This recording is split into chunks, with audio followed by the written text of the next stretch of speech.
What do you want me to do? Dress and drag and do the hula?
Hello and welcome out to this week's episode of the Gamers Council. It's Sunday night, and yes, we are in the council room hanging out. It's gonna be a fun day. And yes, we did have a show yesterday on Saturday, and occasionally we will do a bonus episode on a Saturday because there's some people that are in the community that different time zones. It's harder for them to get on, so we will continue to do those occasionally, and we'll let you know ahead of time when they'll happen. There'll be a bonus. They won't be like a and/or. A lot of people are like on what? No Sunday show? So no, we're here, we're live, and we have a hell of a panel and a lot of topics to go over. And I know the chat's going to be ready to fire up and stuff. We already got 50 people in the chat. Thank you all so much for joining us early already. Let's start things off. We do some introductions to see who we have here on the council. Dr. Frankenstein. Oh. Frankenstein. You're putting me on.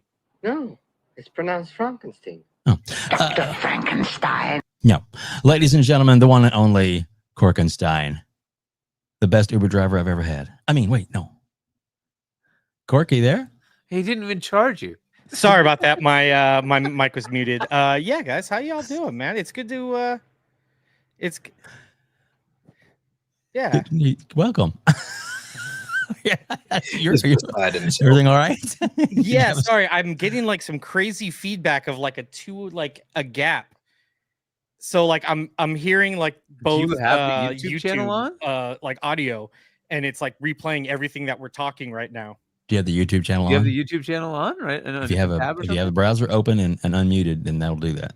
I have it muted, but might want to close it just in case. Yeah, I have it muted. But I'm not sure what's going on. Let me log back out and then log back in. Sure. And see. Well, ladies and gentlemen, thanks for having Corkenstein on tonight. It was great having him. Hopefully he'll come back. Come back, Cork. Please come back. Wait, I figured it out. All right, I got it. All right, cool. And do we want to know I what have it like is, 300 windows open, so that's pretty much what happened. Sorry, guys. There you go. Yeah. There you go. Windows is amazing. And of course, we have the legend, the return of a legend. We haven't seen him in a long time, and we greatly appreciate him so much for being on. The one and only SilentCypher.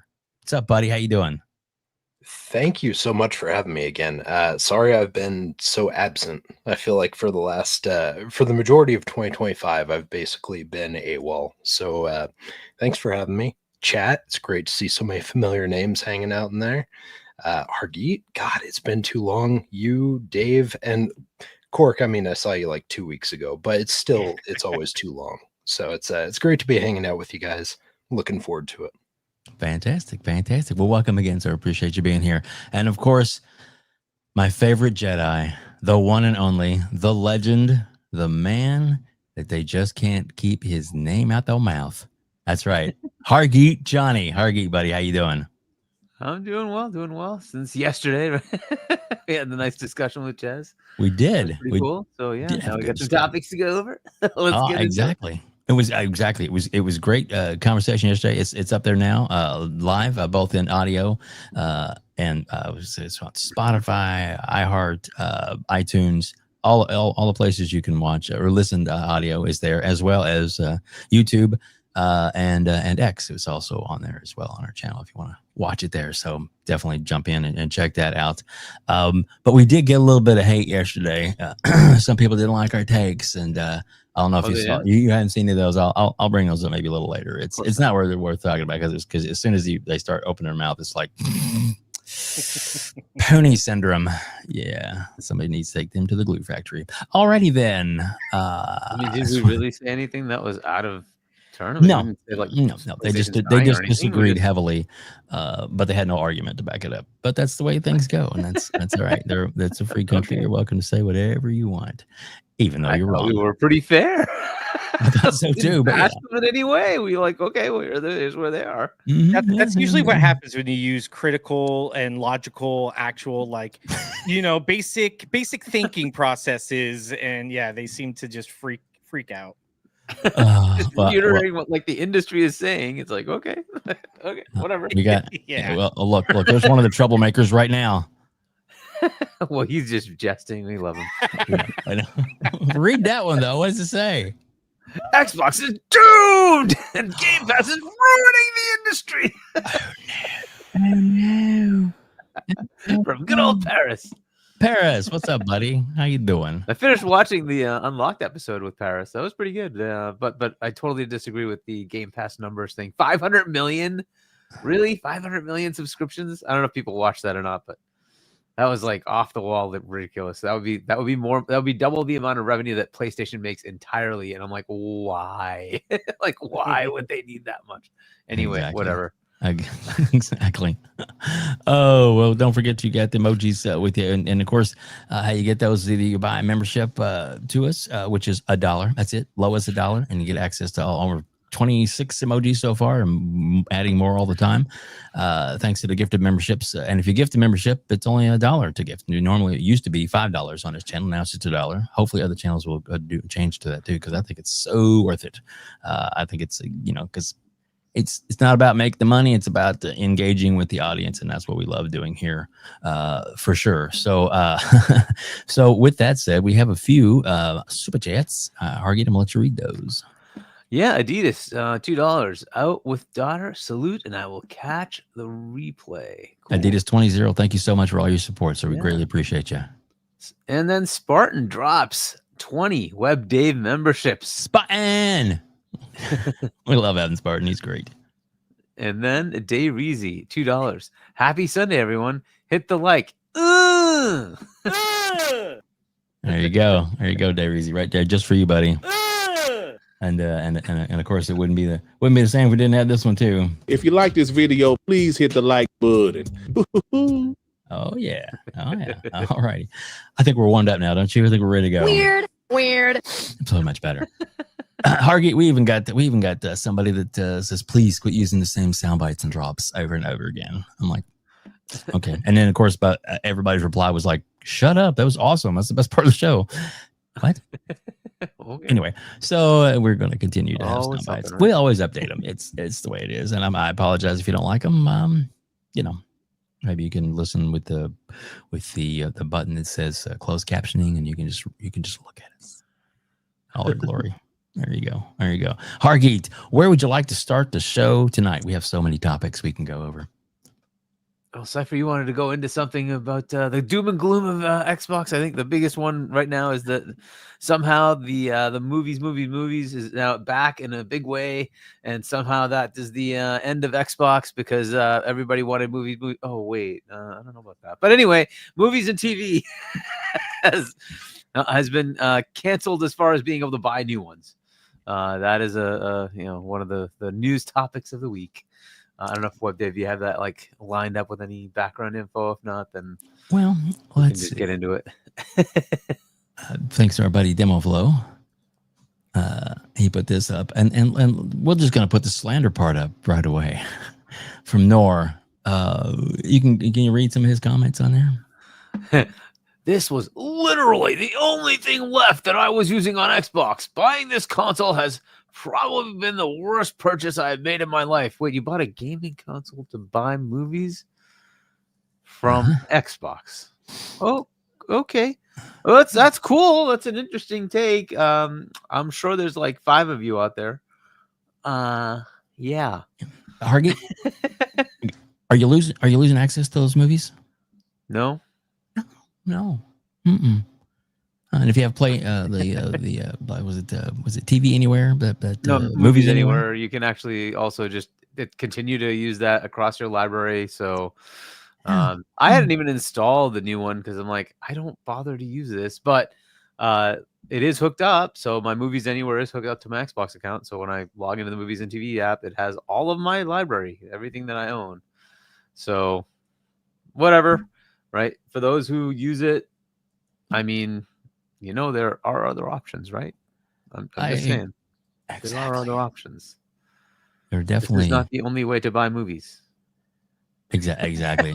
It's like, wow. There are some other options. There was another company that makes movies and distributes them and publishes them, and they have a console too. And they used to have an app to do that. You could buy their stuff, and you could buy other people's. It's called PlayStation. They did this a while ago. Yeah, And it's interesting how when they canceled it, that wasn't the end of PlayStation. Did everybody say that? Was it this was the only reason I bought a PlayStation? How many people did that? How many people said, "Oh my God, this is the only reason I buy a PlayStation"? The last time I heard media and entertainment being the key focus for Sony was back on the PS2 when they brought the DVD player in, right? I think that's the last time that they've ever thrown a fit if there was compatibility issues. You mentioned that, right? Like the Movies Anywhere and stuff. And that's the funny thing about this is you are still able to access those things. And let's think about the players behind that name that are tied to it, right? You've got Voodoo, which is through Walmart, and then you've got Disney that's tied into it also, I think, with some of their stuff. Movies Anywhere is owned by Disney, is it not? I think so. So it's like it's all been kind of blended together as time goes on. So you have access to any of that stuff as long as you link your accounts. And it's not like it's blindsiding you either, because they'll send you emails and notify you like, hey, if you don't convert this, you're going to lose your stuff. You'll lose access to titles and stuff like that. Like I just got an email about it maybe a week ago. And it's as simple as going in, you sync your account again, and then anything that was tied to those accounts that are going away just transfers right with you on that Movies Anywhere account. So, but it's, again, because it's got Xbox listed on it, it's all doom and gloom, and everything is done. Xbox is over because, God forbid, you can't access that anymore. Although you can access it on everything else, your phone, your Xbox, everything else, you can still access it just fine. You can? Sure. Huh. That's just to be fair, a lot of that is US, right? But for the things you can connect, you can connect your Apple account, your Prime Video, your Fandango, which is Voodoo, and then your Google account as well. So all of those can connect up, and Movies Anywhere will translate your ownerships across all of them, right? So you basically have a consolidated library. And of course, Movies Anywhere itself, right? You can also watch from Movies Anywhere. So all those kind of just connect up, and you can have one consolidated library, including your Xbox, so you can see everything that's there. I don't know how much that's available outside of the US, but this was a cost to them that just wasn't justifiable anymore. And it's like, well, why continue to create all these partnerships and make all this content available if it's not helping their bottom line? And that's kind of where it is, right? If it was something that was taking off, they would have kept it. But it's not. Would you? It is. So, would you continue to support Concord when there's only like 10 or 15 people playing that game, or are you going to get rid of it and you're going to put the resources to something else, right? Yeah. Like you can't target it towards just one specific company. If you put it on the other side too, is like if they did the same thing 4 or 5 years ago and now Xbox is doing it, but now it's a whole different tone. Like, come on, like, let's not be tone deaf about it. There's no reason to be over exaggerating on something like that when you can access it on literally everything, and you can still access it in the Xbox. You just use a different app. And Windows, to be fair, this is not just Xbox. Mm-hmm. Right? This is Windows and Xbox, and Microsoft as a whole is like, this just isn't. It's not bearing fruit, so it's time to cut that thing. But yeah, you still have access to it. How long? I don't know. But you still have access to it, so it's there.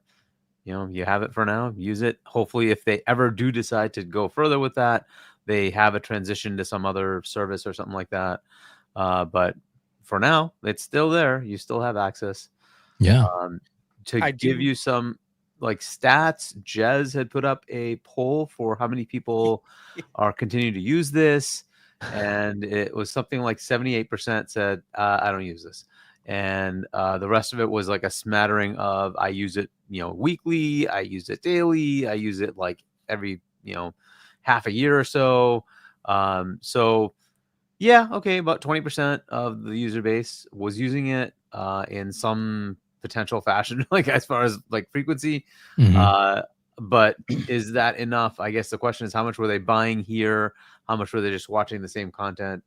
It just comes down to money, right? Ultimately, if it was thriving, they'd keep it, but it wasn't. And they tried. It just wasn't taking. And like people are generally using apps now on their TVs. They're not using the consoles to play everything. It's just not, it's just moved on, right? That idea of having the all-in-one Xbox thing was cool at the time, but the TV manufacturers decided, hey, wait a minute, why can't we just do that natively? And they did. So all your TVs now have all those apps. Like you don't need to do that anymore. So you don't need to go to your Xbox. Most people just use the apps built in on your TV. So it's just the way it is. And Xbox is just not a factor then because, well, you're not on the Xbox at that point. Yeah. And a lot of these companies are putting their own stuff up. It's just the way it is, right? So you can go to the subscription service for Paramount or Peacock or Disney or, whatever it is. They all do their own stuff, HBO, right? So when Warner has content, you can just get it from HBO. You don't have to go to something else. And a lot of people just do that. That's the way it is. So I don't know. I'm not seeing this as the massive hit. Why did Sony do it? They literally make movies. They do. Make They stuff do. themselves. They They do. have Crunchyroll. They decided to kill it. Yep. Why? Because it wasn't working. It's just that simple. And I didn't see the doom and gloom then. It's funny. It was okay, cool. A movie manufacturer, movie publisher couldn't keep a movie system going for themselves, but okay, whatever. I didn't see the doom and gloom that PlayStation is dead. But hey, it is what it is. Yep. Cork, what is your thoughts on this? And did you actually use it at all? No. Okay. Like Hargeet said, there's so many better options. It doesn't make sense for Xbox to house all these movies, pay for the licensing, all this stuff to sell it when you could just go to Netflix and have them eat the cost and offer the app on their own Xbox to use the app instead. Like Hargeet was saying, or with TV manufacturers doing the same. I just like how we've come full circle to the Xbox. When you kind of mentioned it, Hargeet, we've come full circle back to the Xbox One, where people were like, "What? Xbox is for games only. Why are they doing movies and TVs? It makes no sense. This is stupid." And then now all of a sudden you're like, "Why are you taking away my movies and TVs? What are you doing, Xbox?" So pick a lane. Was it a good idea or was it a bad idea? Like, is it a good idea now because you guys gotten so used to like, hey, this actually was pretty useful, I liked it, or no, this is still, you pick a lane. Which one is it? Like, it's just so hilarious how people are like flipping the switch. It's just the fake outrage again, the performative anger that seems to have taken over Twitter or X lately with everything Xbox related, where people just shit themselves for the smallest things. But yeah, I never used. I think I got one free movie when they did some like special like Game Pass Ultimate. I think that's. I didn't even watch it. Like, yeah, I think I did the same thing. I think it was like some horror movie, and I'm like, okay, I'll take the perk, right? But like, I'm not watching this. I don't care. Good, it's in my library. Whatever. Was it like Devil's Rejects or something like that? I think it was Devil's or The Hills Have Eyes. I think it was like something like that. And I was like, oh well, that's kind of cool. I should watch this sometime. And then just nope, never did. So free movies. You also got last year they did was Evil Dead, and then last year also with the reward points they threw Beetlejuice in there where you could use your reward points to redeem a Beetlejuice thing, which I did that, and I still have access to them. Amazing. Yeah. Yeah. Yeah, The Go thing ahead. is, I actually buy physical movies. So the ones that I care about, I have Beetlejuice, right? I actually have the physical one. I have the digital code that came with it. So I Yeah. have the unlock on Movies Anywhere or Voodoo, aka Fandango already. So it's like, to me, like, oh, whatever. Like, but I would There you never go. watch the streaming because I have the 4K Blu-ray. There you go. Exactly. You guys get Hargeet, I'm here. I'll let you go over some of the super chats and members chat here that came in. My keyboard died real quick. I think it came unplugged. So give me a second. I'm gonna try and plug it back in. I can still run the show with the mouse, but I can't talk in the chat. So I'll be back in 2 seconds. I'm here. I can hear you guys. That was my soundbite, by the way. Sorry. I did the USB unplug. So that was my soundbite. Sorry, I didn't want to freak anybody out. That's all right. Where's the soundbite for you? If you like this video, please like it. Oh, shit. All right. Here we go again. Oh, sorry. Okay. Hargeet, I'll be right back. Anyways, Corkenstein, you were talking. Go ahead.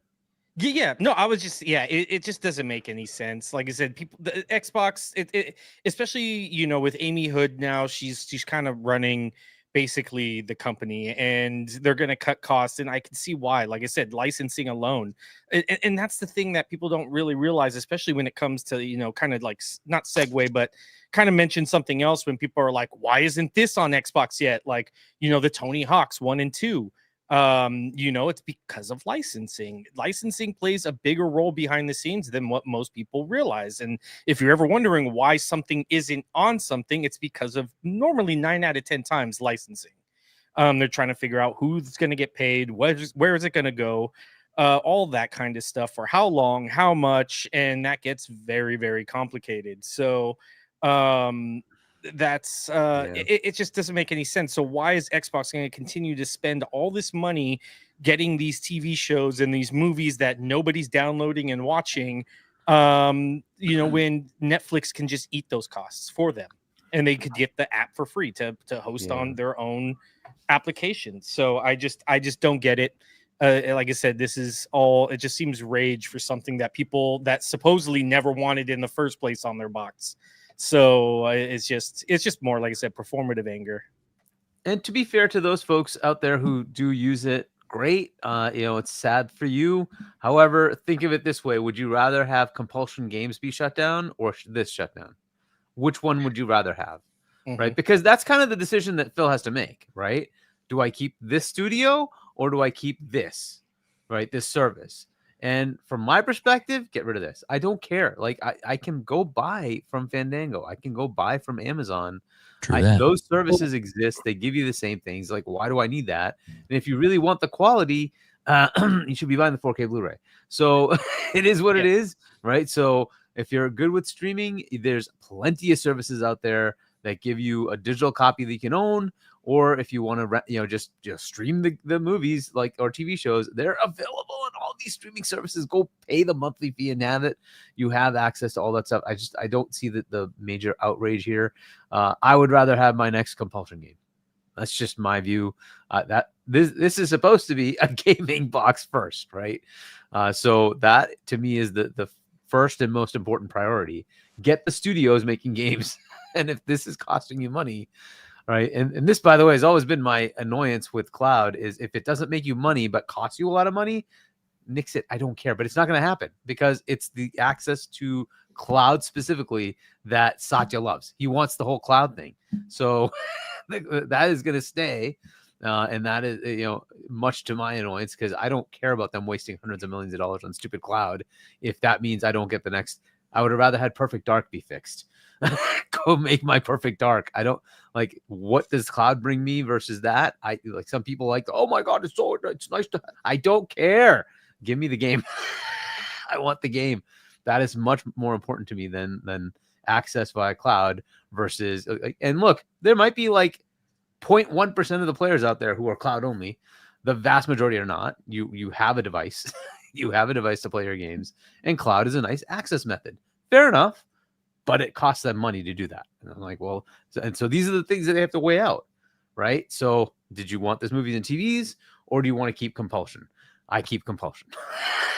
So that's the choice I make. But maybe your choice would be different. It's like, nah, I don't need South of Midnight 2. I want to keep my movies and TVs so I can buy those there. Okay, fair enough. All right. So you have to kind of weigh that for yourselves. I mean, again, though, like to emphasize, like it's just the Xbox video app that's going away, right? Because they can still access all those videos via like Movies Anywhere and stuff. I think that's the sticking point that No. The people app are- is still there. It's you can't buy well, anything. yeah, you more. can't buy anything further, but That's it. You just what can't you buy can anything do- more. What you can do from here is like you can have that like accessible through Movies Anywhere, which then you can purchase from any of those other options via Disney Direct or via, Fandango. Like you still have the option to buy more digital stuff as you move forward. I think a lot of people thought that it was literally just like an end of road sign, like as road closed, you can't do anything further past this. And there's a lot of just fear, uncertainty, and doubt because it's digital. And they're just like, oh, God forbid, now I can't access or purchase anything further. My library can't flourish. I can't get deals. Like you still have access to all those things. So it's like you said, it's an app that Microsoft had to sustain. And since they don't have to sustain that anymore, and they're just saying like, hey, you go deal with it. You already have apps that work with this anyways. It matches in your library, and then they don't have to deal with it. They can pull those resources and put them elsewhere, which is more important for them at this point in time, especially with how many jobs they're cutting. Yeah, and one thing I'll throw in there is like, I think the reason it even kind of blew up or gained any kind of traction was that there are some hardcore, diehard ponies, PlayStation fanboys, the one that kiss their systems. We've seen that picture. There's some weird ones out there, and sleeping with his console. I'm just saying, there are pictures out there, that kind of stuff. Why? Because they're running with this narrative because it's anything bad against Xbox, and they're going to just wave it around like a big flag, like, oh my gosh, everything's doom and gloom, it's terrible. Really? Let's take a look at PlayStation. Let's take a look at how many first-party games they got coming out this year. Let's look at their roadmap. Let's really dig deep into the numbers, and you'll see that, Microsoft may have just done the best thing ever in buying ABK and turning themselves into the mega publisher that they are.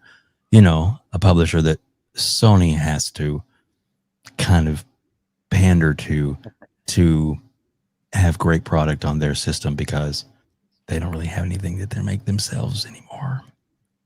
Not much, just saying. But anyway, maybe I digress. And maybe that's the part that'll get clipped, Hargeet. Fuck them. Anyway, sorry. Not a PG show. Just to point out for Space Shot, what I'm understanding of this is that is not accurate. So it actually is a cost, and licensing things and publishing and retailing is not. It's not trivial. There is a cost. There is a substantial cost to doing this. Yep. And that's why they looked at the business part of it and said, nah, it's just not worth it. It is not just a dev. there's more than that. Even just on the digital side, like if you've got that storefront, you've got people purchasing, you're going to have a team that's going to be working on that app constantly to make sure that that storefront works properly, because things break. You can't just put AI into play and be like, okay, you just run this for us. Like things still break, even if you just run things as is. So you still have to have a team for that. You still have to have dedicated server space for those things if you're going to stream that content, which again goes back to if Disney or someone already has that stuff available for stream and you can transfer your library over to that, why not just let them take over that responsibility?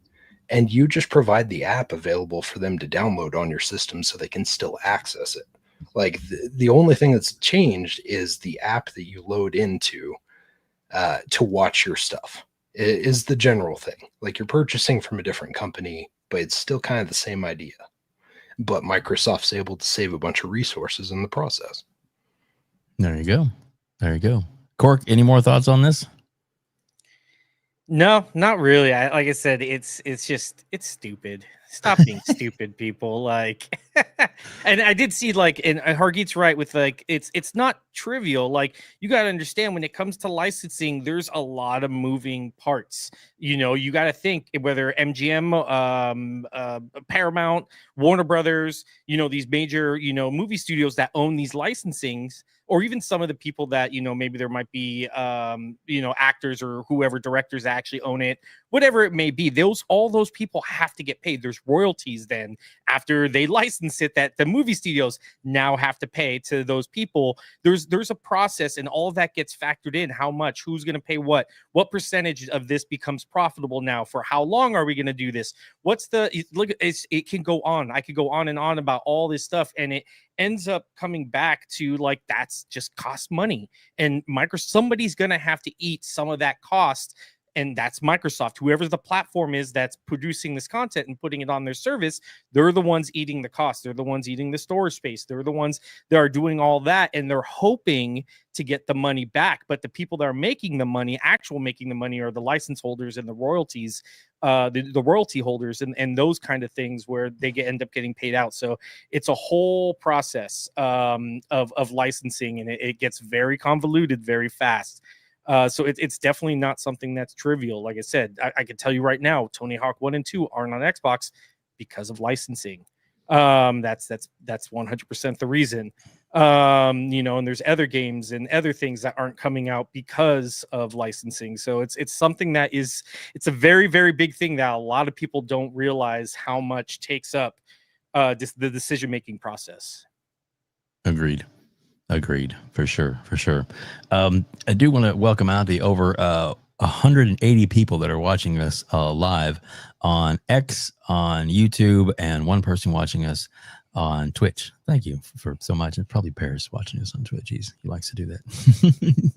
So, and also just a big shout out to all the people that are in chat. Thank you all so much for joining us. We even have some more another super chat and some gift memberships to mention in just a second. But I'd like to welcome out Timmy, Def Leopard, Talus Ray.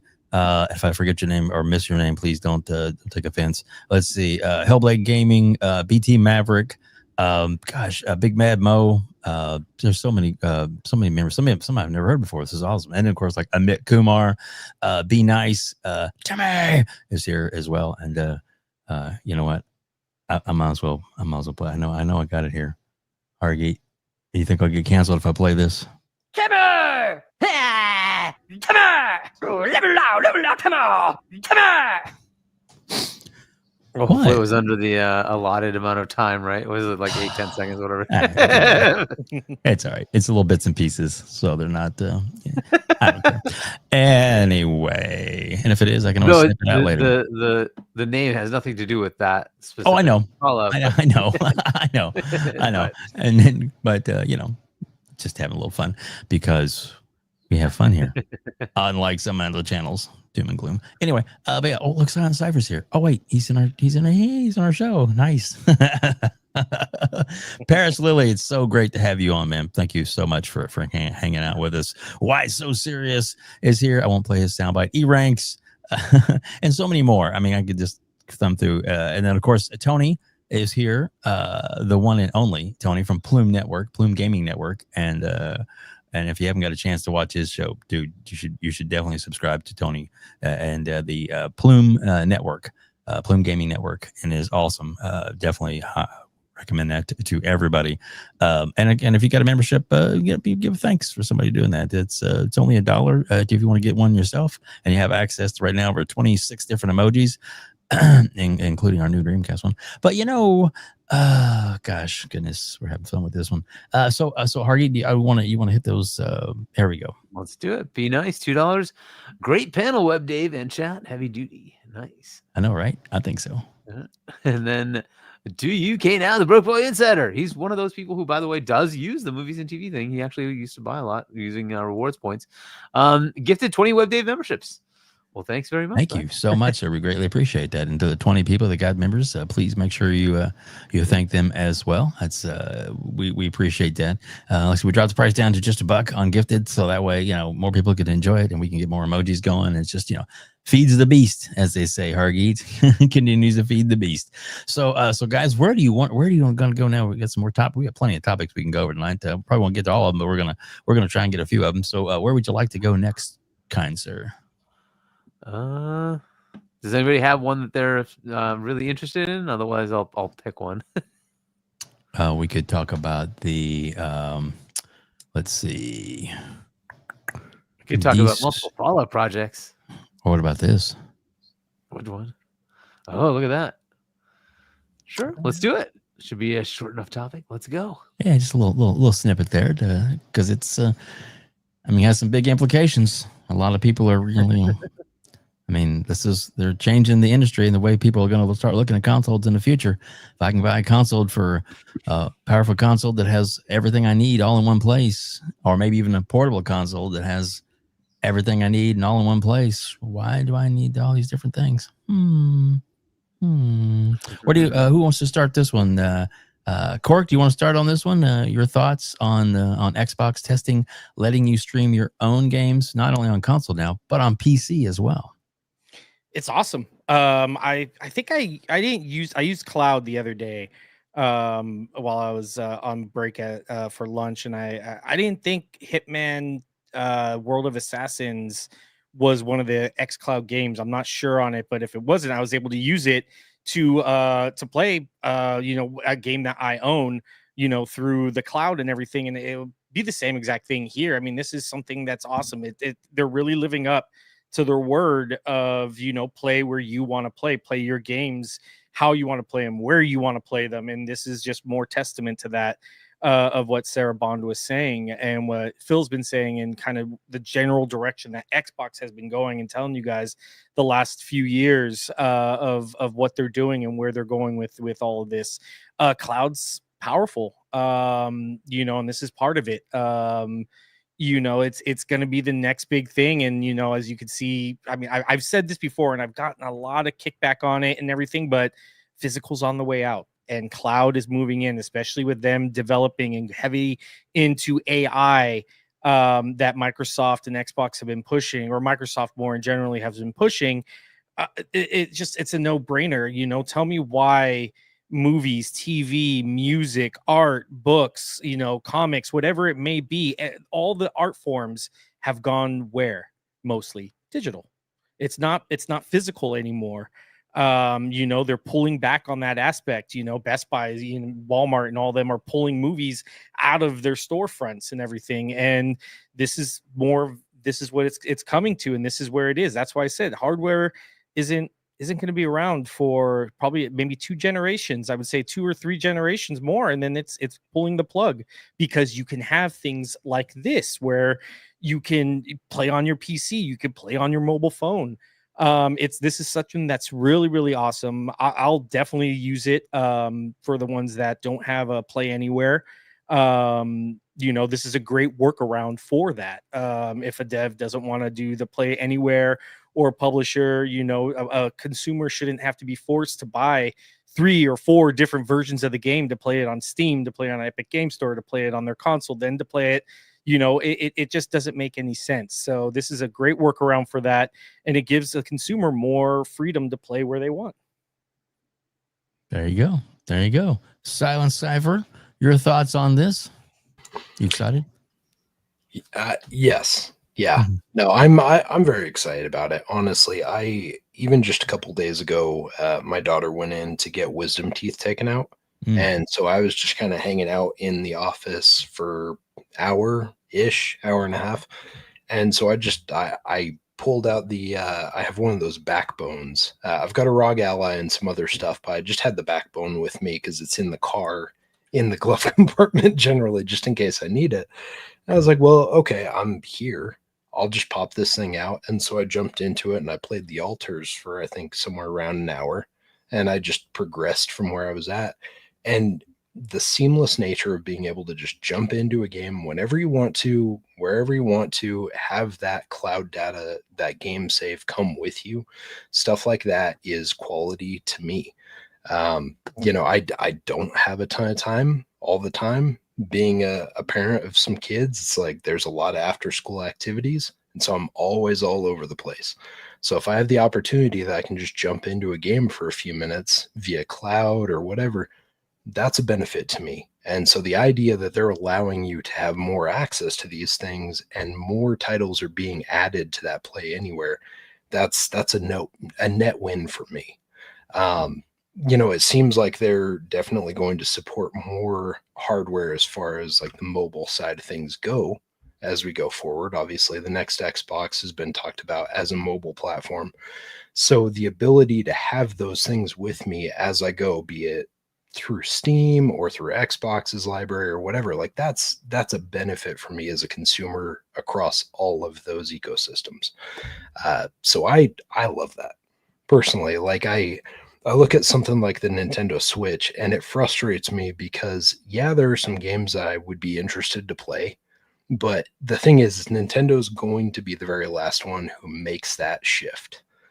Sony's already been making that shift. Microsoft made it starting back in like 2013, 2014, right? So like it's started already.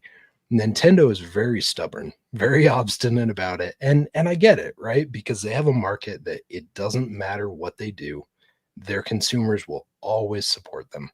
Doesn't matter if they tell them to kick bricks. They're like, yeah, let's do that. And can I pay you $80 for the game? Like it's a very weird scenario with Nintendo where they can't do anything wrong. I feel like Sony was in that bubble for a while until they really started shitting the bed recently with their games as a service, like all of them being canceled. That's obviously changed. People are not as favorable of that situation, but I think Nintendo will eventually get to that point too, where they make more stuff available on other ecosystems. Because like Phil mentioned it back in the day, the more access you have to these games, the more people you can reach out to, that 2 billion or however many gamers are out there, the more you have access to, the better you're going to do, the more sustainable as a company you're going to be. Right. So stuff like this is not just a one-off. This is showing us what's going to happen as time goes on, and it's the start of something bigger. There you go. Hargeet, your thoughts on this? This is obviously for getting your library available to the ROG, right? They're trying to get you to the point where you can actually access some of your Xbox library on the new PC-based devices. That is, this is one of the steps they're going to take. Eventually, it should hopefully run native, but right now, this is one of the easier steps to take. Is just say, hey, let's just stream it to you. You'd still have access to some of your library. Will it be all of it? No, but like some of it over time, they'll add more and more available as purchased stuff. Certainly, more Game Pass stuff will be available. Right, a lot of things are cloud for Game Pass. So that's kind of the way to get access to your existing Xbox games, that you have on the console side available to you on the ROG. We'll see when they can potentially make that available locally. But for now, this is a way to get that, right? So they can still say, hey, you have access to your Xbox library on your Xbox partner device, whatever you want to call it, but the Xbox that's coming with Asus.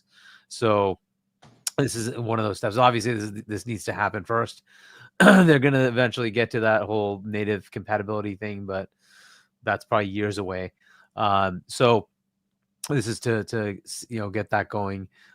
They've been kind of getting the you've purchased it, you can access it from cloud thing for the console side for a bit now, right? So you can run the Xbox app on your mobile and access your purchased Xbox game instead of just the ones that are in the Xbox Game Pass cloud access capability. So that is a step, and this is the next step to say, hey, let's just take that, make it available on the PC app, and that way you can now access that from there as well. So good thing as far as those who want to access it for the ROG. Now, of course, you have to be connected. You have to have good Wi-Fi or, whatever connection you're going to use, because you can dock it, right? So you could have Ethernet. But, it just depends on where you are. If you're on a plane, then this is worthless to you. If you're, in a place like Silent, it was, hey, I'm in a place I have access to the network, good enough, right? Good enough latency to the data center, great, it works. Just depends on where you are, how well it works, what your signal is, and how well it can access it. The key differentiation between this and like movies and TV is you don't care about the lag with movies and TV, right? If it's 10 seconds behind, who gives a shit, right? With games that I hit the button, and if it takes more than like a half a second, you're gonna feel it. You're gonna feel it, and that's always the problem, right? So so how tight they make that is, some of it is physical. You just can't get rid of it. There's just no way around it. Some of it is stuff they can make better as far as protocols, right? And so they can fix those pieces. It is getting better too as they move forward. Like I remember back when I first started messing around with this stuff, when they were making it available back at, I think it was 2017 or so, right around holiday of 2017, they started making this stuff available for you to play around with. And it was early, but like you could play games. It was great. It was cool to be able to do. But at the same time, like you're mentioning, there was those lag issues. You had that discrepancy and that latency that was causing issue. It does seem like it's maybe more adaptive now than it used to be. Seems like connections a little better. Data centers. That's what they've done. Okay, right? When they started, I think they had like 2, and depending on where you are, it would be that much lag, right? So if you're in like the center of the country, you'd have to go all the way to Washington D.C., or you'd have to go to San Jose, and it's like, well, that's a lag difference, right? Versus now, I'm sure they have them in Texas, in Chicago, and right, it's all over the place, and now you can be closer. That's really it. It's just how many data centers you have, how close you are, right? If that latency is lowered, right? Just think of like if I had to go across the country, that's 60 milliseconds added automatically, right? That's right there, right? Versus if I had to go from like Kentucky to Chicago, you're probably talking like 10, right? You cut that down so much that makes a difference. You think 60 milliseconds, that doesn't matter. It does matter. We have TVs and projectors, and it used to be a projector was 60 to 80 milliseconds of latency, and you're like, that's impossible to play Call of Duty. Can't do it. I have to have my TV at 10 milliseconds. This is what it used to be, guys. We complained about these things. And that's where I'm like, you need to have infrastructure everywhere if you want to do this. Like, there's just so much crap you have to deal with. But that's what's changed, is they've added a lot more data centers. That's definitely where it is. It is a pain point still, right? It's like I just tried Call of Duty a couple months ago on it just to see. And that's still an issue. If you're playing something like a turn-based or something like that, obviously that's not an issue, because it just doesn't matter for what the card or what the game is. Like Balatro, I don't need to worry about a latency issue. 100%, exactly. There are games that it works totally great. So like it'll get better as time goes on, but there's definitely still that issue. Like all these years later, it's going to be an issue for a long time until you've got that infrastructure built up, for sure. So I always think the best answer is to switch the mode to say the elements that need Twitch reflexes should just be done locally. And the rest of it, I don't care if the background streams in. Who cares, right? It's more the parts that need my Twitch reflexes should just run locally, because then when I click the button, it happens, right? And that's just maybe 10 years out, they'll have it figured out. Because it's just processing, and you're just switching what data is coming from where. That's not that difficult to do. That can be done, right? So I'm just waiting for that step, the hybrid model, because that's the perfect thing, right? Because then I can still play and have shitty background graphics locally when I'm on a plane. And then, hey, I'm now able to see the network, and it's like, hey, I can stream that for you and get you the better, beautiful graphics. Cool. Do that. That's great. But I can still play offline, and I can play online with better capability. That's awesome. Right. When we get to that level, then cloud makes a lot of sense. Right. But now you get both options. Right. So we'll see but I totally agree with you. And it's like turn-based or slow games that just don't require that much immediate Twitch reaction. Yeah. Why not? It totally can work. There you go. There you go. I'm excited for it. I think it's just a nice, the option. And the way they keep adding these options is the way we continue to grow the service, continue to grow the reason why you want to play on an Xbox. Everything's an Xbox, right? Just saying. I'm doing my podcast on an Xbox right now, just so you know. Alrighty then. Welcome out the over 200 people watching us live right now on X, YouTube, and one person watching us on Twitch. Welcome, the lone Twitcher, as it were. so yeah, it's there's so much to talk about today. So many great things going on. I'm not argue. Was there any more? I don't know if there's any more super chats or anything. I don't know that there was. Nope. We're good. We're good. We're caught up for now. Cool. Yeah, that's good. That's good. All right. So, where do we want to go from here? We want to get really messy. Do we want to have some more fun? A lot of these are messy, right? So that's true. Let's just do Exomecha. Let's just talk about that. Let's just perfect. A small topic. Right? Why are you doing that? Let me. Are you talking about that? I'm gonna pull up this little clip here, and we can play the clip, and then we'll and then I'll silence it so we can do that afterwards. But.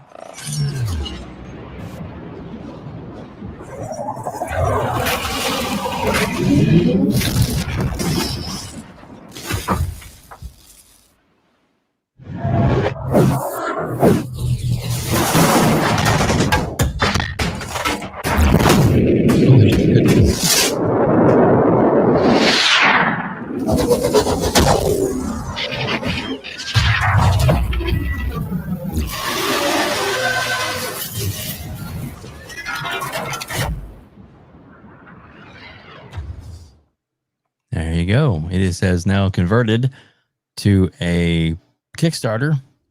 So there you go. Cork, what are your thoughts? Or go ahead, Hargey. No, I was just gonna say, interesting note that it still does not list PlayStation. At least I don't see it there. Do you guys? I don't. No. I don't. Then again. Yeah, where's the outrage for that? Games being left off PlayStation. Well, they're out there. Yeah, I mean, you get it all the time for Xbox, especially now. It's like the True Achievement dumbass article that Japanese games are still missing. And it's like, no, they're not. Sorry, that's a totally different topic for another time. Yeah, I mean, it looks great. Looks awesome. I'm going to be honest with you. I don't remember anything about Exomecha before this. So I don't doesn't was really. Was this in like the 2020 partner showcase thing they had before they had right? So, is that I remember something? I think that's what it was. Yep. But it's not dead. That's good. Yeah, that's why I was like, I don't remember a lot from this. So it kind of just went over my head on this. So I it looks great though. I mean it's pretty badass, especially it's gonna have that that looks like open world aspect of they're flying in, dropping around, using I guess like a transformer kind of looking thing where it's like shaping up and then I guess you fly to fight that dragon or whatever. The combat looks pretty clean, pretty fun. I'll keep an eye on it. I'm gonna be honest, I probably won't kickstart it. But it definitely I'll keep an eye on it, see where it goes, how it's progress, because it does have a few things that I like. Well, and what if it was Microsoft get a good look at this and thought, maybe we could make it some kind of Game Pass type. It originally was. It was something that Microsoft was funding.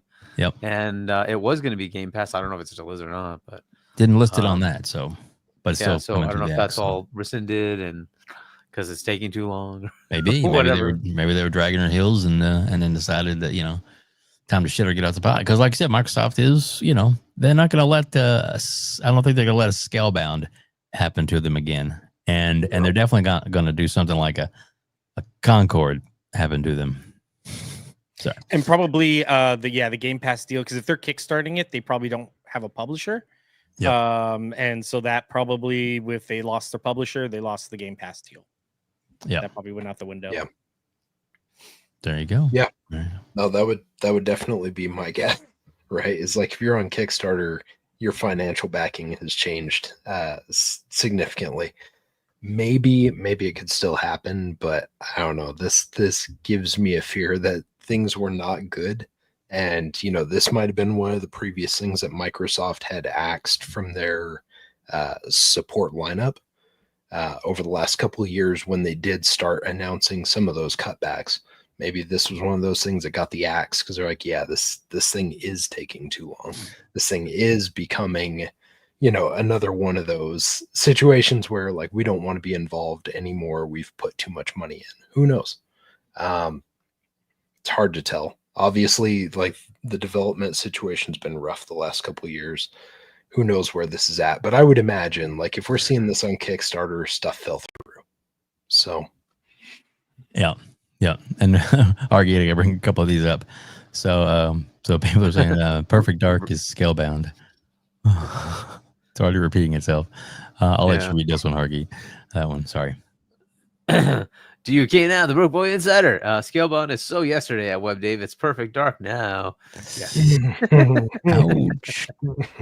Ouch. But yeah. But at least they didn't bring it out and then cancel it and pull it back and refund everybody's money 2 weeks later. Oh, less than 10 days. I'm sorry. Got that wrong. So anyway, there you go. There's the picture. Do I now? Oh, I said there's the picture. Hargeet's background. Yes.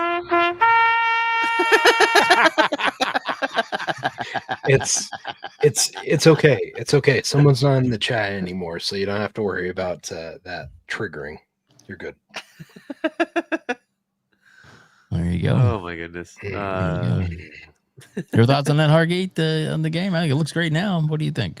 Would you play it? I mean, I don't know. Like, this is also the other problem, right? If it's not on Game Pass and I have to pay for it, is this better than the other stuff that I have access to?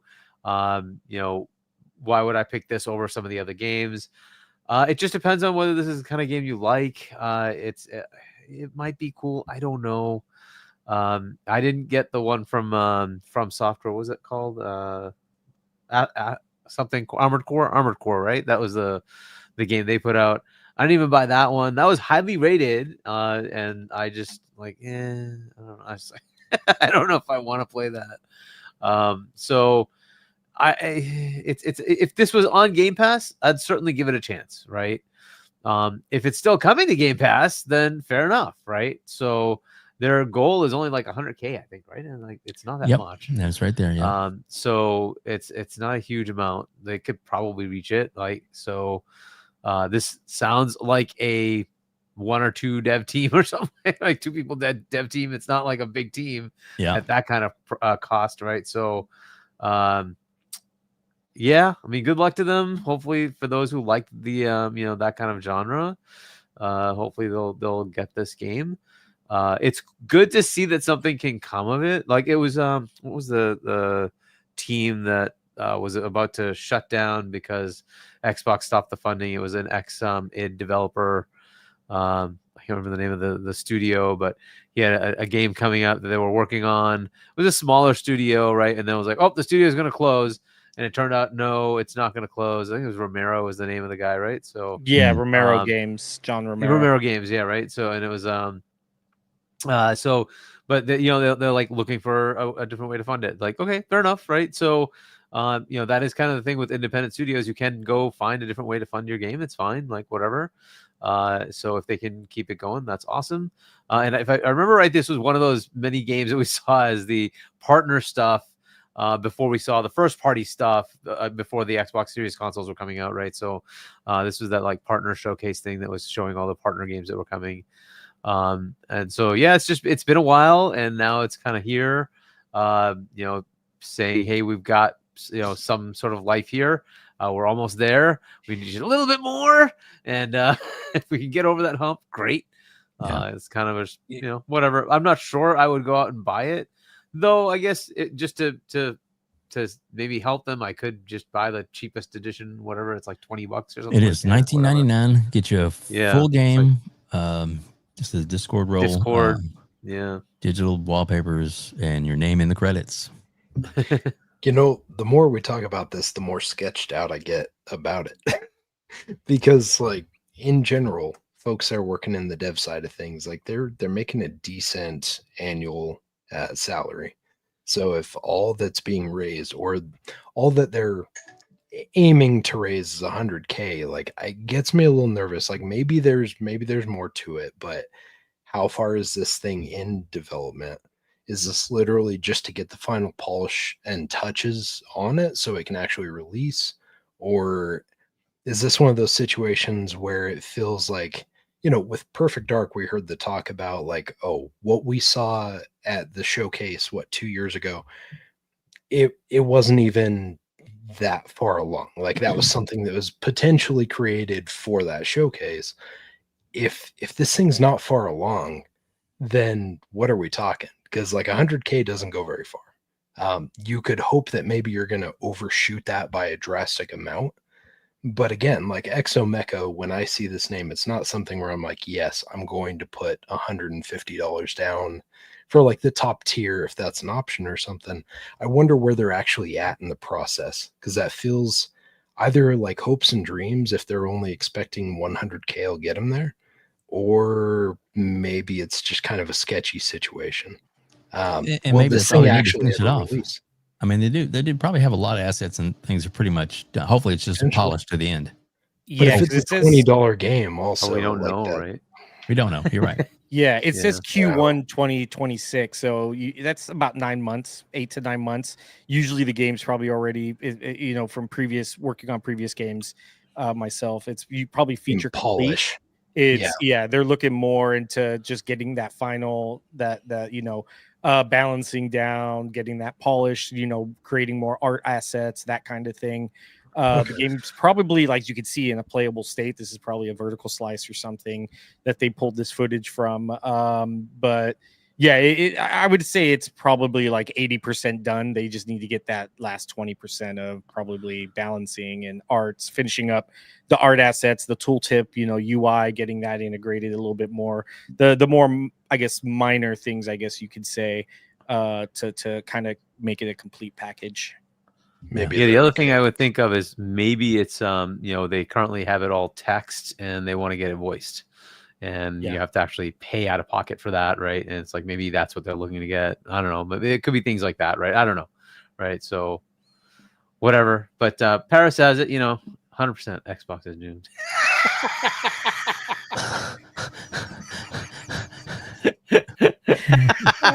So just leave that up, everybody.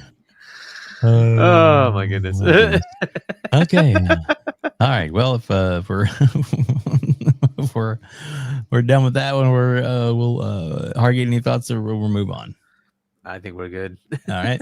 So let's get to this this little tidbit, which is very small but kind of funny, and again, salt in the wounds, or just piss some people off, or some people read more into this. I don't know. Let's see what you guys think about Shuhei Yoshida, former executive for Sony Entertainment. It's Yoshi right there. Anyway, he was showing off that he got some socks. He got some socks from Xbox, and that's cool. I'm sure a lot of merch and stuff to get. But Hargeet, what does it say on those socks, Hargeet? What does that say? Betrayal. Oh, is that what it says? Is that translated? But what is it actually? That was good. Very, very good. It's Xbox, and I think it's got something to do about the game devs, right? Isn't it about the devs? Xbox loves game devs, right? And it's like, oh, gee. So like developers get these socks because they're special exclusive to. Wait a minute. Why is Shuhei Yoshida getting a pair of socks that say Xbox? Because he's actually representing a new game, and he was actually out at the Summer Game Fest Play Days. He was representing that game, so he's representing a new studio that's putting out a game. So that I think that's really it. And they're probably like partnering with Xbox as well as PlayStation, I'm sure. And he just probably got that, like, okay, cool. Like whatever. But that is cool. But the imagery of this is, like, I guess, interesting and funny. It's definitely interesting. And then like you played the little soundbite of betrayal, there was a lot of vitriol people that just did not like that he posted. Let me see if I can go back one frame there to get the comments. I expected a few people to leave Twitter again, just like they did a few weeks ago. What? Sony's messing us over? No. Deleted. Ponies are terrified right now. Look at that. Oh, like, what does it mean? What does it all mean? So yeah, it definitely makes them. Anyway, so yeah, so I was Cork, Silent. What are you guys' thoughts on this? Is it nothing, or is it just is the end of the world as we know it? Either one.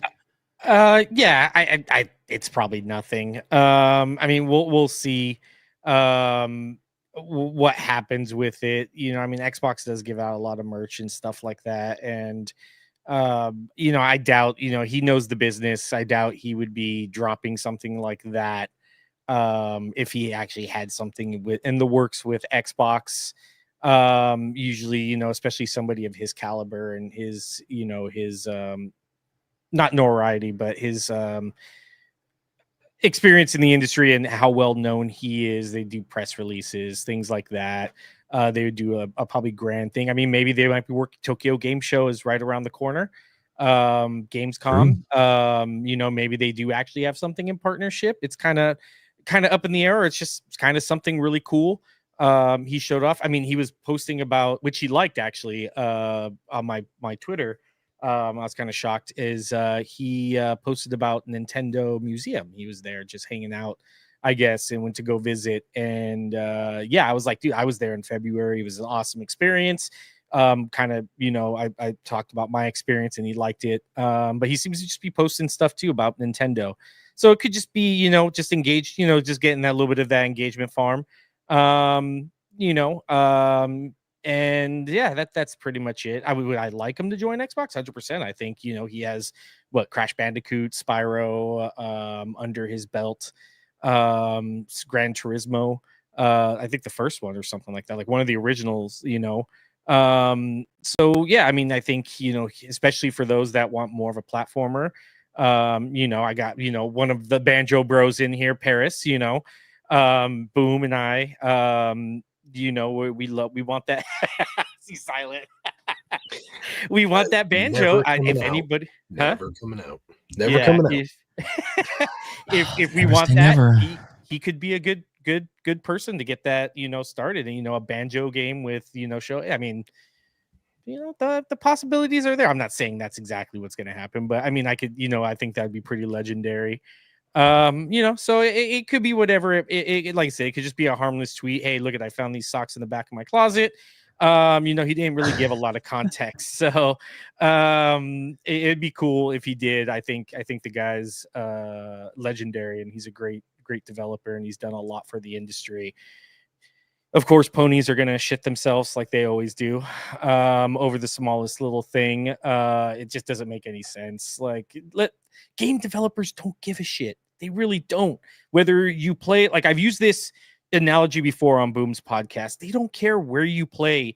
They just want you to see their art that they've spent years away from their families, friends. I mean, when I worked in the industry, I was doing 16-hour days Monday through Friday, and that's once it got to crunch, I was there sometimes 2 days. You know, had to go to the bathroom, do a little airplane wash, you know, and you know, go right back to my thing. It happens, you know, and they don't care. They've spent all this time, this energy, blood, sweat, tears, creating this amazing vision. They don't give a shit about consoles. They just want you to appreciate and see this amazing art that they've spent so much of their life creating. And that's why it's just funny. So yeah, if he's doing it, he's probably happy with it. You know, if he's going to go to Xbox, or he's just creating some feel good moments, you know. Yeah, there you go. I agree. Hargate, just probably nothing to it. Just some socks. I mean, obviously he went through the trouble of actually posting that, right? So he could have just gotten them and did nothing with it. So he wanted to make a comment. I don't know what that comment means. I don't necessarily think it's a huge whatever. He's past PlayStation, and let's be honest. he didn't leave on terms where he was like, PlayStation's awesome. They basically gave him the middle finger, and he's like, fine, goodbye. And at that level, it's really just up to him as to where he wants to take it. Obviously, he was one of the big people to bring PlayStation to where it was, right? He was there from the beginning and made it what it is. Yep. And they just sidestepped him and put him out in the corner to pasture, like whatever. Not cool.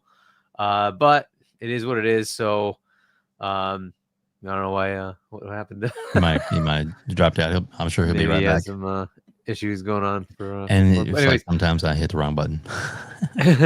But either way, so I'm not going to read too much into it. Maybe there's something brewing. That's always a possibility. But I think it just has more to do with he's representing games, and they might be putting that game on Xbox. I'm sure they are. I can't even remember what game it was because I didn't really pay attention to that piece. I was really just filming, so I wasn't really paying attention to the actual thing. I was just making sure, am I getting the picture and everything right? King David had a picture with him. Just. He had a picture with Phil Spencer Mark too. Cerny, who was there. Mark Cerny totally separately from Shuhei. King David got a picture with him, and then also with Shuhei. So, but yeah, he was there representing a game. I just can't remember what the game is, and I'm sure there's partner deals to get that game onto all the platforms. And this might just be one of those things that they give as a perk. Hey, you know what? Cool. Let's send that dev team, a pair of socks, whatever paraphernalia they're going to send, and that's what he has. I don't know that there's much more to it. It is funny. It's certainly interesting that he's posting it, but I'll just leave it at that for now, and we'll see if something else comes of it. And I don't think anybody should expect somebody who's been kind of basically kind of shit canned from a company to have a lot of loyalty left after that. It just, he was the head of PlayStation, and then they shunted him down and then put him on this pasture and said, okay, well, why don't you just get out of here now? And that's kind of what it is. And at some point, that's got to hurt. It's got to sting. And, you can kind of hear it in the way he speaks about things over there. So, I don't think at that point he's going to have a lot of specific loyalty because they didn't show him any.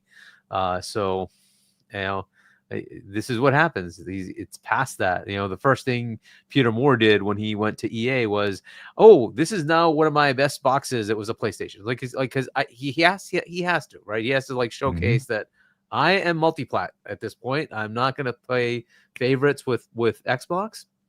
I'm on all platforms here. And so, I absolutely will be putting stuff on PlayStation, and it is absolutely one of my favorite targets now because I need to make money. That's the way it is. So, this is just the world. And so he's going to be just as open to all that, just to say, hey, I'm not going to be playing favorites either. Xbox, you want to make any deals with my whatever representing studio, whatever studio I'm representing here, absolutely reach out. We are not going to play favorites here. Absolutely reach out. We want to make deals. And, Game Pass is still a freaking fantastic deal for a lot of developers that are coming up. So, it's absolutely something they want to talk about. If PlayStation can make a deal, why not? If Xbox can make a deal, why not? Right. This is absolutely the stuff they want to do. So, yeah, that's kind of how I see it. I hope people don't read too much into it. It's interesting to me that people would trash one of the original guys that made PlayStation what it is, based on kind of where he is in his life. And I just can't do that. Even Peter Moore coming with that PlayStation, am I going to trash? Hell no. Peter Moore is a legend. I'm not trashing him ever. What are you talking about? He was a legend. He made Xbox 360 the massive, awesome things that it was. So no way. I don't understand why I would do that. So you got to let it go if you have any hate for this guy. I think that's just stupid. Come on. Exactly. He made a massive brand. He was a key contributor to making it a massive brand. Come on. Exactly. Totally agreed. And Hargeet, read Amit Kumar's comment there. PS has a Shuhei in the kitchen making Jim Ryan cookies. Yeah. Cookies. Ooh. Oh, Ooh. too funny. And of course, I saw one meme. I couldn't find it. I tried, but it was like, now making gains for Xbox, and all I got were these lousy pair of socks. I thought that was kind of funny. So, you know, dope. Anyway, oh, goodness. There is a member chat, Hargeet, that's directed at you if you want to bring that up. All right. All right. Dave Reezy, member for 13 months. Hargeet, that's a nice way of saying they loaded up the shotgun, then took Shu. Oh my God. Shu around back like, oh, Yeller, you're being too kind. Wow. Yeah. That in some ways, that is kind of what they did. But man, I'm not going to call him that. Yeah, exactly. But yeah, I get the sentiments there for sure. Yeah, they put him out to pasture. They took him out. Oh, Gold Yeller. Yeller was a Disney classic, and yeah, it was sad. Dave Reezy, $2. I thought Bungie was bad by then Concord flopped. Yes, as you can see right next to me. Yep. DOA. Exactly. DOA for sure. Exactly. Welcome out everybody that's watching us live. Over 250 people here watching us live right now on X, on YouTube, and on Twitch. Thank you all so much for joining us. We greatly appreciate you.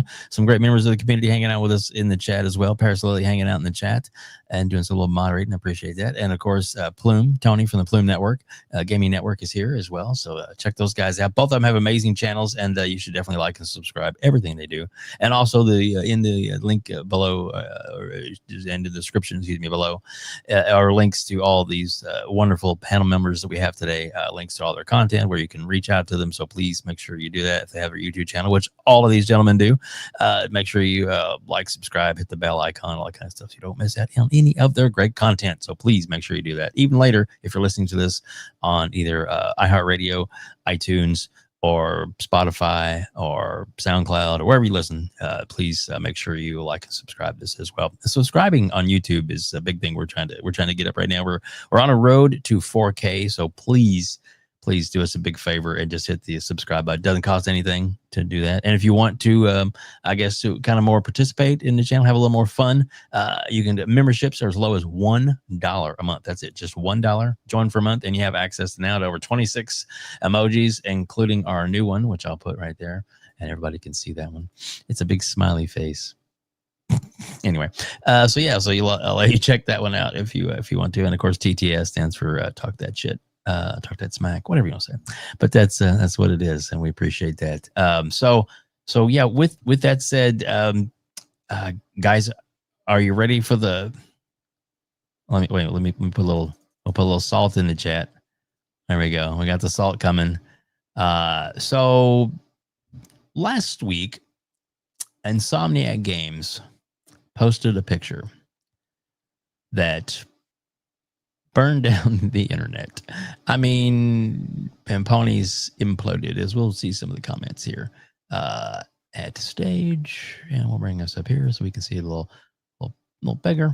And yeah, so it says Insomniac Games. It says, "Hey, how are you? Be greater, Spider-Man, PS5." And there you go. And it's just a picture. I guess the thing that seemed to upset people even more was the timing of it. Maybe. Was, we know that there's now PlayStations, and it's PlayStation is actually bringing over Helldivers 2 to the Xbox. On the description, when you see it, it says PlayStation Studios publishing on Xbox, third party. Here we go. Anyway, so yeah, and then of course there's some nice little comments there. The Chaos Lounge. So Spider-Man 2018 coming to Xbox? Yeah, we can't forget to point out that he's standing on something that looks like an axe. I'm just saying, but whatever. Is that what it is? Oh, wow. I didn't even notice that. Huh. He is standing up on a. All right. Hargeet, can you read any of these as you scroll down? And Sure, I can try. It was a little small, but hey, here we go. So, Spider-Man 2018 coming to Xbox. Hello. Waiting for Xbox ports of all Spider-Man. We ready to web sling to let's. Insomniac. That's just bad wording. But anyways, doing well. Spider-Man 2018 still my fave. Yeah. Please bring Spider-Man 2018 to Xbox. BT Maverick, one of our yes, with one a of nice members little of- Xbox logo fun thing going on there. Uh-huh. Garuda, based on the comments alone, this is going to sell great on Xbox. Oh, there you go. Coolin, waiting for y'all next game. All right. Looks good, wrapped in green. When? Yeah. And then a reminder. When can I add it to the list, right? Because the majority of Spider-Man games are Activision games, and somebody just bought Activision, and that might be Xbox. Anyway, so I mean, look, that's a lot of games, Hargeet. Yeah, there's a lot of Xbox Spider-Man games. But yeah, so maybe we'll get that one too, or there's a couple there, right? 3 of them. All right. Hi, with the Xbox controllers. Looking forward to playing Spider-Man on my Xbox. It just keeps going and going and going. Right? So, Yeah. so good. Don't play with me. Yeah. Oh my goodness. Yeah. There's a lot, and then Wolverine be interesting too. Yeah, we'll see. That like this one. Stop with the exclusives. We want to play wherever we want to play, or wherever we want on the hardware we choose. Let us be free. Seeing it on Xbox would be truly amazing. Thank you. Anyway, I guess we can kind of take it at that or whatever. Yeah, we can. That's probably enough reading of that. So Hargeet, I'll let you start on this one. What are your thoughts on this, and not only the possibility that this could happen, but the implosion or copium, as it were, from the PlayStation community, as some of them shit the bed just at the mere thought this could happen.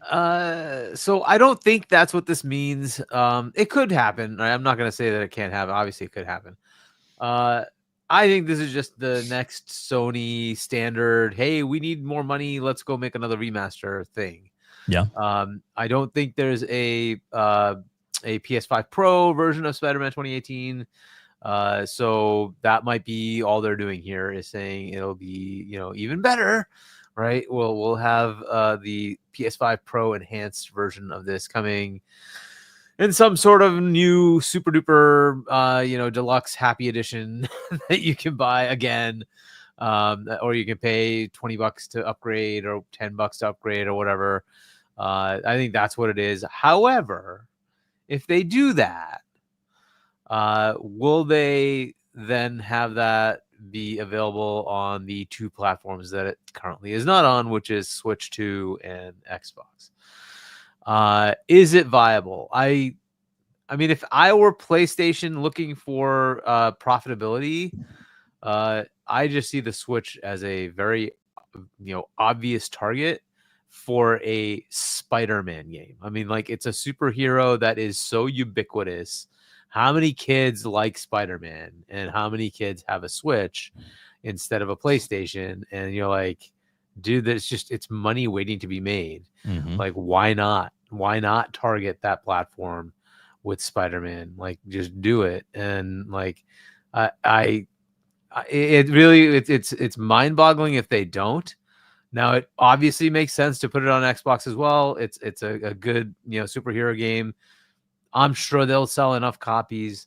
So it makes it worth it to put it on both, in my opinion. But this is a question on them. Do they want to go that far or not?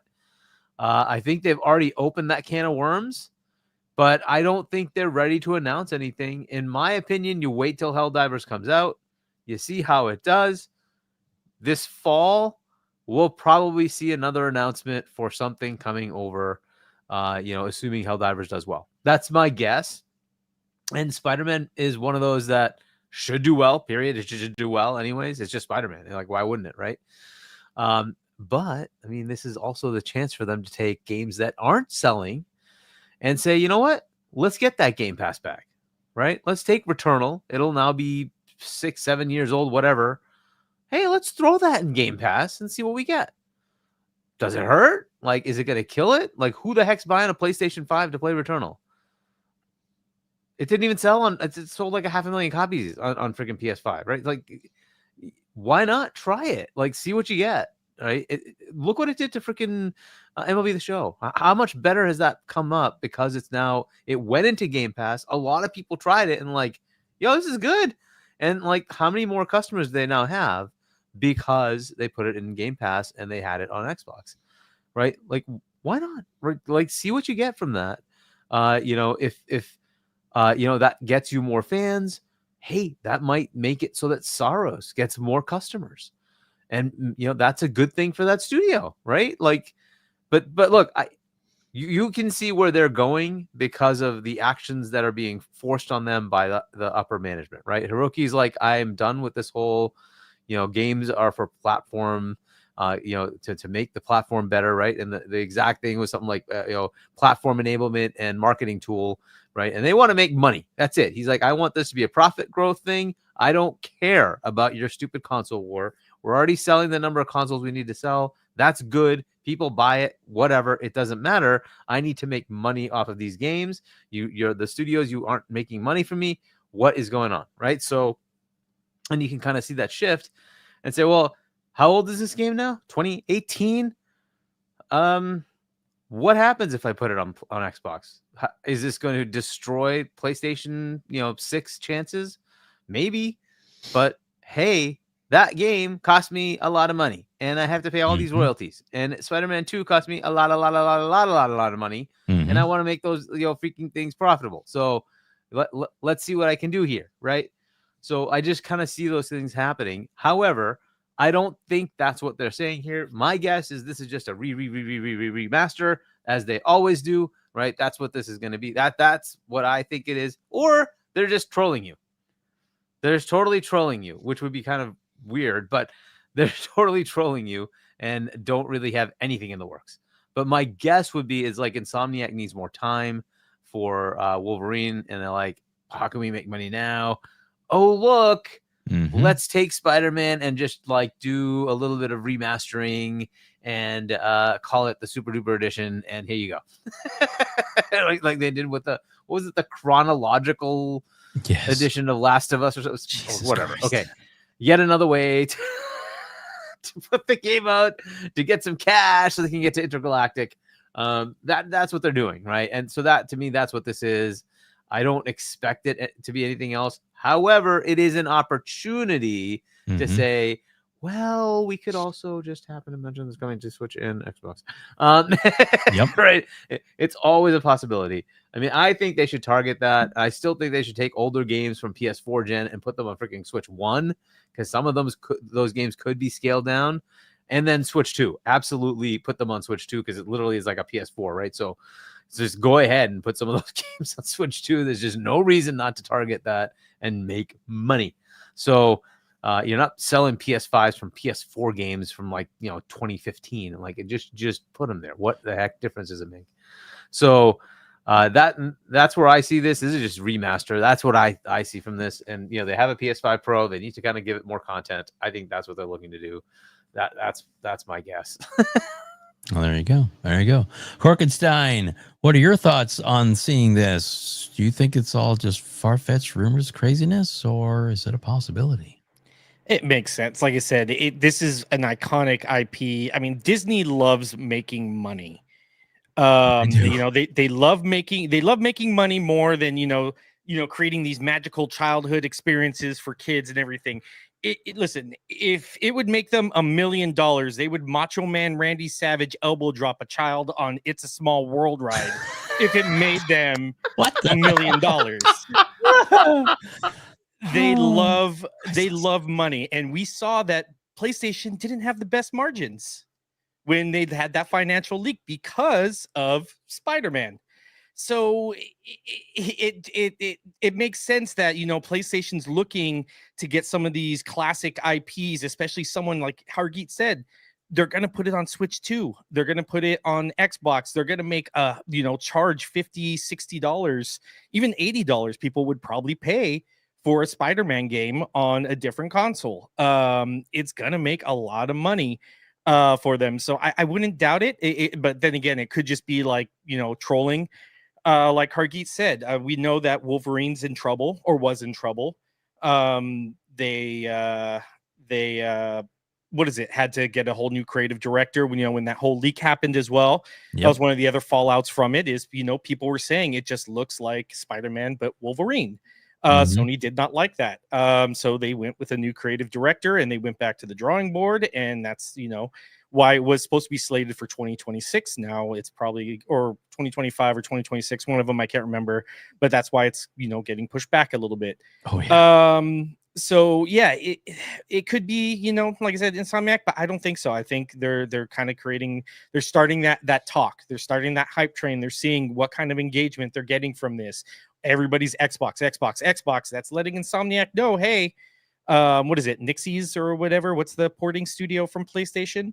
Nixus. Yeah. Yeah. They're gonna, hey, let's, how is this possible? Is this something we can do? I'm pretty sure Disney's like, yes, doing that Jack Nicholson, gif where they're like, yes, because they want that money.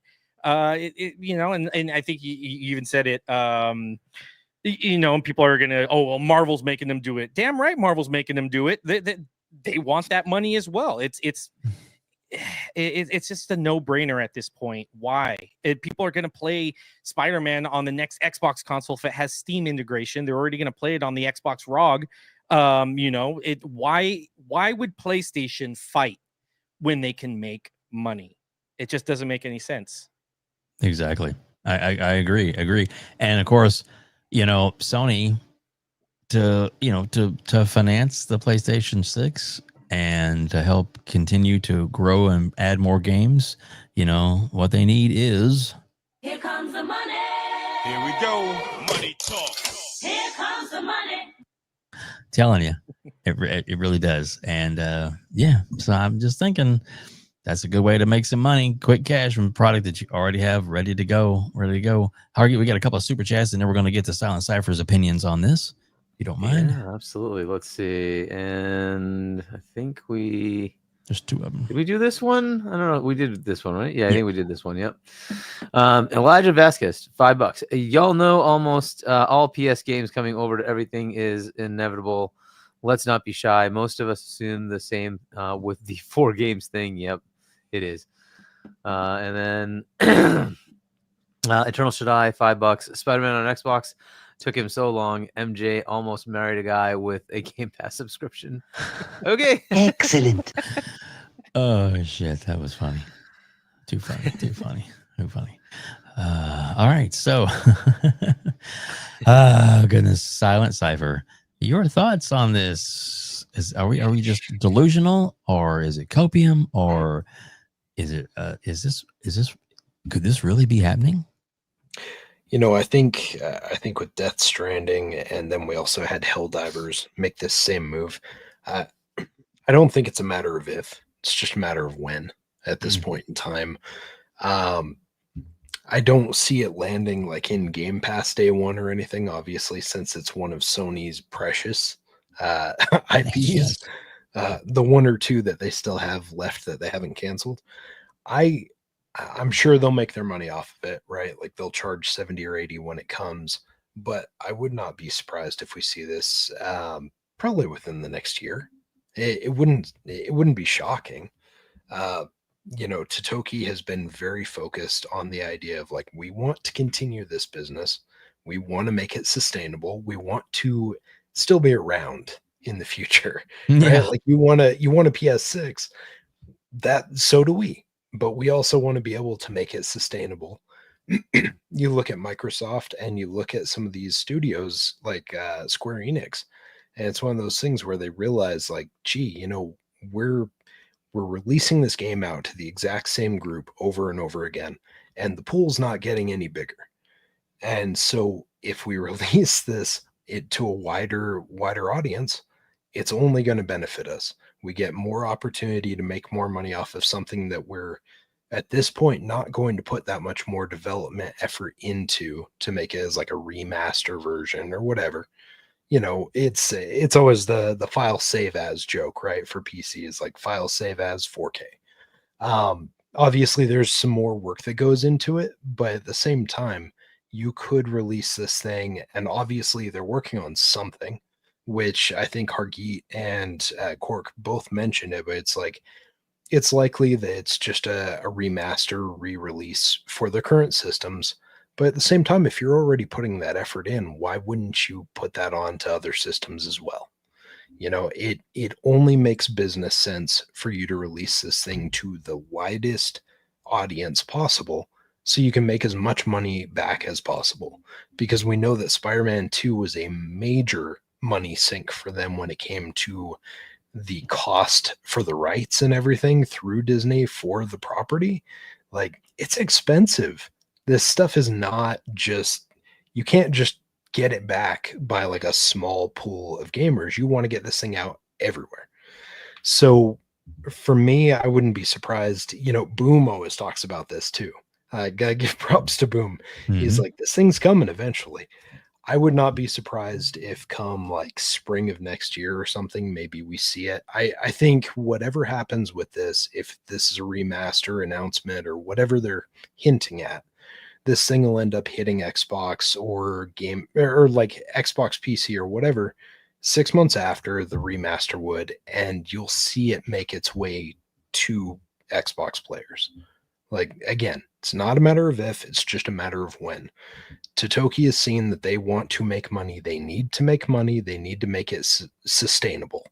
And so that's what they're going to do moving forward. They don't care about your feelings about a plastic box. They don't care that, you pray to the altar of your blue logo, your sacred symbols, as some of those goofballs out there do. You know exactly who I'm talking about.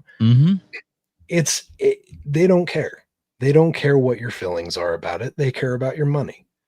So whether you like it or not, it's the same thing as Xbox. Whether you like it or not, the games will go to the widest audience possible because it's a corporation that wants to make money. At the end of the day, that's all it is. So the sooner that people can just get over that and accept it, the better it'll be. There you go. There you go. All righty, guys. We do have maybe one or two more topics we can hit up today. But if you do have a topic, if you want to super chat something, let us know something you want us to talk about or something like that. Please let us know in the chats, and we'll do our best to maybe jump on it. So yeah. So and also I'll just kind of throw this out there. I'm really bad about doing the chapters thing, putting up chapters. So I was told that what I should do is maybe reach out to members of my community, people that like to listen to the show and are already watching and maybe want to jot down a few points in the show where things switch out would be a good chapter point to where you could message me and we could put it in the show afterwards. They said that would be great. We greatly appreciate it. In fact, it was Randall Thor 19 is like, why don't you have chapters? Damn it. That was pretty much one of the things he said.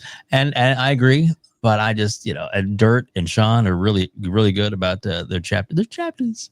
But I focused on so many things trying to get the show to even, turn out decent that I don't have time to write all that down, and I don't want to really ask anybody else to. So if y'all really want chapters, please let me know. I got it set up where you guys can drop them in.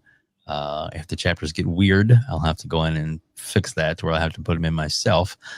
So anyway, but we do have a super chat from Eternal Shaddai. I'll let you read that one, Hargeet. Spider-Man on Xbox? That's cute. Next up, Mario joining the PlayStation Network to play God of Wario. That's a funny one. God of Wario. That is funny. That is funny. Yeah. I mean, it's, is it so far-fetched though? I mean, as we already know, Xbox has more Spider-Man games than PlayStation does. And that's just a fact. That is true. So that is true. It is what it is. Dayreezy, $10. Spider-Man 2018 just swings to the left. Cha-cha-cha. Cha-cha-cha. Swings to the right. Cha-cha-cha. Shaun, 76, 2023. Wolverine climbed to the left. Cha-cha-cha. Climbed to the right. Yeah, that's kind of what he did. Yeah, that's literally what the game was. That was really weird. Exactly. So- Daisy, shout out to you, sir. That was Yes. excellent. And of course, Yeah. what Dirt says is, If you like this video, please hit the like button. alrighty. Oh my goodness. But very true. So we'll pull this down.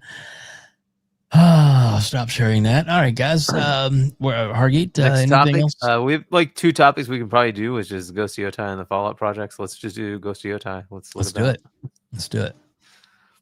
So I'll let you start. The specific part of it is hopefully everybody on the panel has already watched the Ghost of Yotei, the latest state of play that showcased the game, right? And it's coming up pretty soon. It's not too far out, October 2nd.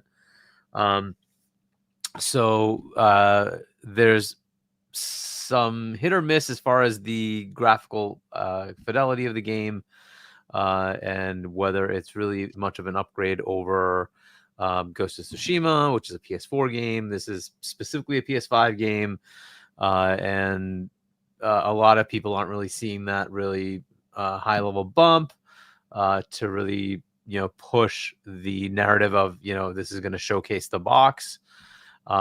The gameplay they showed was not even PS5 Pro. It was just PS5, which is very interesting as far as a choice. So we'll just leave it at that to kind of start. I don't know where we want to start. Hey, SilentCypher, maybe let's see what your thoughts are on what you thought of the are you there actually or not? I don't even know if he's. He might step away. Hold on. I think he said he went to go grab some water. Yeah. So Cork, why don't you start? No, it looked great. I mean, I don't give a shit about graphics. Like, I'm playing right now Back to the Dawn and My Friendly Neighborhood on Game Pass, and they're not the most graphically. I mean, one's an 8-bit or 16-bit. The other one's, like a cartoonish puppet. It doesn't really matter. It looks great. I'm excited for it. I loved Tsushima. I really like that one. It had that classic samurai feel. It looks like they put a lot of effort in when changing up the weapons and how the combat kind of works. Looks a little bit more faster. I mean, what do you want? Like, people, what do you want from it? Like, you want them to shake up the foundation of what made the game great in the first place. It just doesn't make any sense why people would complain about it. As long as I'm getting some great quality gameplay. I mean, we already know what we're in for. It's going to be that open world. It's going to end up having that open world kind of move around. That Assassin's Creed style exploration. If that's your jam, cool. The music there. I remember, I think Paris, he got really excited because they had that that's that music. Yeah, the Watanabe mode. Really cool stuff like that. They're paying some pretty cool tribute. I mean, look at that, the reflections off the water. I mean, the color palette alone is it has the bland, but then also the nice, real beautiful cherry blossoms.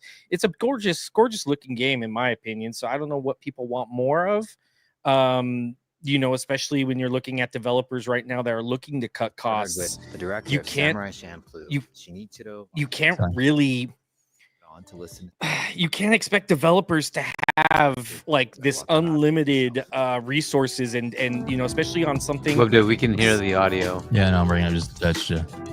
Yeah, in the background. Yeah, like that audio right there. Like, that's a cool little addition feature. See what the game actually has to offer versus like, the graphics don't look that great. I don't, the gameplay looks solid. Especially, it's weird because PlayStation doesn't really have, as far as I know, what makes a game PlayStation Pro enhanced. Is it, that it gives you 2 extra frames? Technically, that's an enhanced game compared to what, the original PlayStation 5 can do. So, developers, a lot of them don't, even though that's, a first party, a lot of them don't have the time or the resources to sit there and spend optimizing and pouring in, these almost 4090 type of graphics. That stuff costs time. It costs optimization, things like that. So I'm happy for it. I really like it. Looks gorgeous. I think it has a great color palette. I'll probably, I don't know if I'll get it day one. Depends what else is coming out in October. But it's definitely a title I'll look forward to playing eventually. There you go. There you go. SilentCypher, are you now no longer parched and ready to speak, sir? Oh, we're good. We're All good. right. Your thoughts? Yeah. No, I'm excited for Ghosts to be coming out. Looks good from what they've shown us so far. Personally, for myself, like I'm gonna wait until the PC version gets announced because I'm just not that concerned. I don't have FOMO for this thing. Like it'll be fun. It'll be fun. It looks like Assassin's Creed Shadows to me in a lot of ways. And it feels like something that will be great to revisit down the road when I have some time. But I'd rather wait until it comes out to PC where I can play it on the best version. Like I said, it looks good here. Good for them. Great on them. It wasn't anything that made me go, okay, I need to stop everything else that I'm playing right now, jump into this and focus on this. Like it'll be great when I get to it. Maybe if there are any bugs, any issues down the road, that stuff will be resolved by the time I get to it, and it'll be a better version of the game.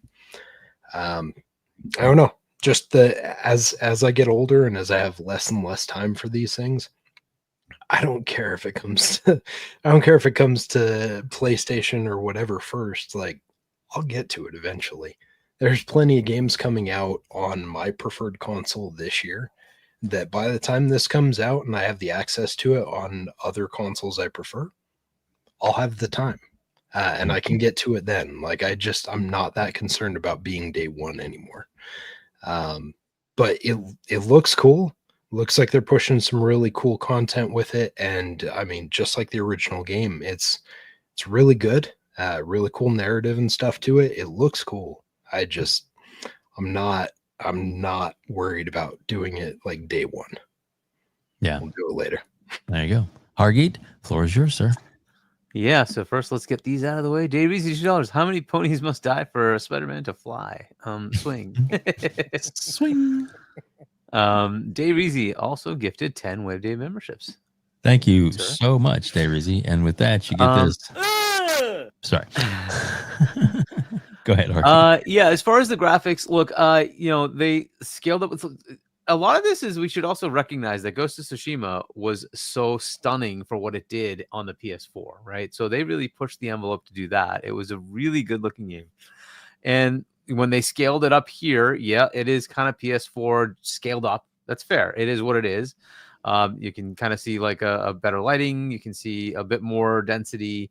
And then, the character, models look a little bit better, things like that. Right. So it's certainly pushing, basically what you would expect to say, let's take what we have and then just bump it up. Fair enough. Like you guys said, from a gameplay perspective, I love Tsushima and I'm looking forward to playing this. It didn't disappoint me in any way to say like, oh, that's crap, I'm not going to bother. No, I'm still excited to play this game. But like you said, SilentCypher, I'm waiting for the PC version. Obviously, I don't have a PlayStation 5 to play this on. I'm waiting for the PC version and I have no FOMO. I don't care. It's fine.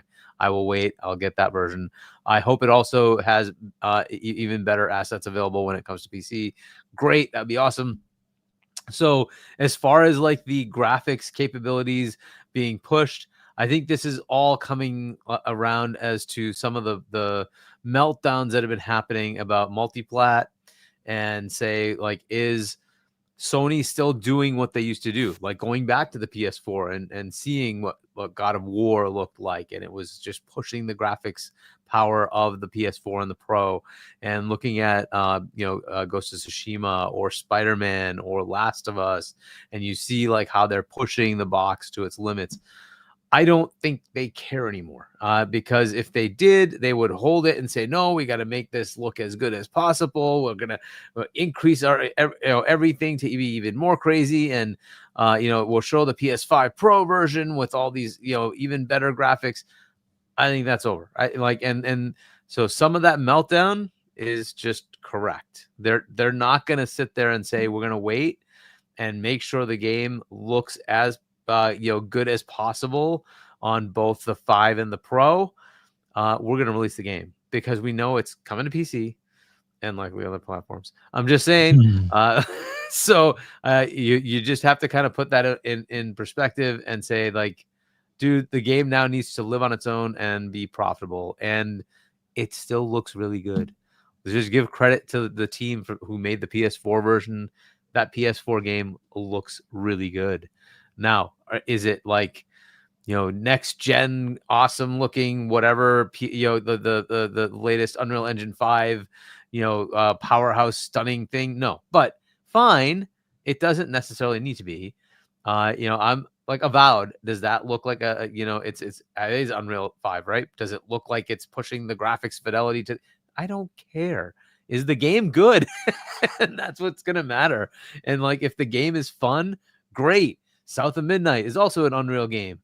Okay, in some ways it looks really good, but it's also just not that thing that says, here's photorealism for you.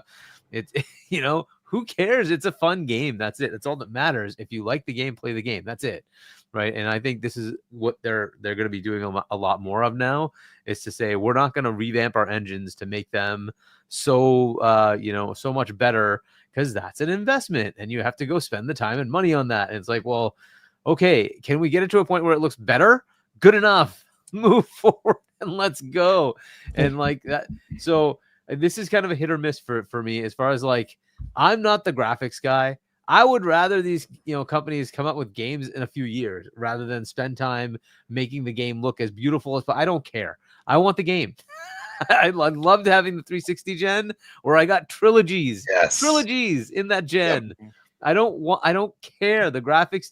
I want the gameplay on point. It's got to look good enough, and it's got to have the story, the gameplay, the game itself comes out. It's clean quality. That's what matters. I don't this does not push it to like the Hellblade level, or like what was that the policeman demo thing that they had. I think it came out now, but there was like a thing where you had like the police cam view. Body cam. Body cam. That was, it's like, that looked photoreal, right? It was just like, this is real life. It looks like a real movie. Cool. But do I really need that like in every game? Like, it's fine. This is fine. Sometimes stylized art is good. Sometimes, it doesn't need to, like, so Donkey Kong Bonanza, does that need to look photorealistic? No, it doesn't. It doesn't matter. Is it a fun game? It's a 91 Metacritic, right? Like, and why is that? Because, well, it has the gameplay on point. It gives you the things you want to do, and the game loop is fun. That's all that matters, right? You have to have fun with the game. And so I'm still looking forward to this. Tsushima is one of my top PlayStation games. So I'm looking forward to this. When it comes out on PC, I will be getting it. And I hope it does come out well. It does actually do well as far as the critical reception. Hopefully this sells well on PlayStation. But for me, I'm looking forward to it on PC. So whenever they put it on PC, I'll be getting it there. So looks good enough. Does it push the envelope? No. But again, it's not the end for me. The more interesting point is the fact that PlayStation has shifted away from, hey, we're going to use this, like we were saying, like a marketing tool or a platform enabler. That's not happening anymore, guys. This is going to be, the game is good enough. It's going to be everywhere. We know that. So this is going to scale to a Steam Deck. That's going to happen. So if it's going to be on Steam Deck, they're not going to push this to the point where it can't run on a Steam Deck. So this is just the world we're in now. You have to accept that. And this is what the PlayStation studios are going to be putting out. And again, I'm okay with that. If that means the dev cycle doesn't need to be 6 years, 8 years, whatever. If you can give me a game in 4 years, hallelujah. Yes, do that. Absolutely do that. I'm much more interested in getting your games than I am in having it look that much better. Like, what is it going to do? Make the animations a little bit better? Sure. Like, these horses could be animated better. Sure, they could. Okay. But is that going to take an extra 3 months? I don't want it. I don't care. Let them not look that. I don't care. Just give me the game. I was going to say, don't worry about it, Hargeet. The place for the PlayStation fanboys, PlayStation will nickel and dime you with the director's cut in a year later, where they'll get you those. They'll get you those trust me. So the fanboys that are like shitting themselves over this, you'll get a director's cut in a year. Don't worry, at $80. That's, and To go back to what you were saying, Hargeet, like that was the awesome thing about the 360 and even PS3 generation. Once things started to roll through, is like, you didn't have to have these night and day differences from game to game. You were using the same engine, you were making modifications as you went, you made upgrades to the system as you went. And so like usually the first game versus the third one in that iteration, there were some new features, there were cool things that they had added as they learned the tech, but it wasn't like relearning the entire system over and over again, which is why we had so many good games during that generation. Like, I wish we would get to more of that. Like, this is cool that they're not starting from scratch, because maybe that means that we'll see more from this IP over time. I wish we could go back to that, because I feel like everyone just had to reinvent the wheel. And it's like 360 generation was amazing.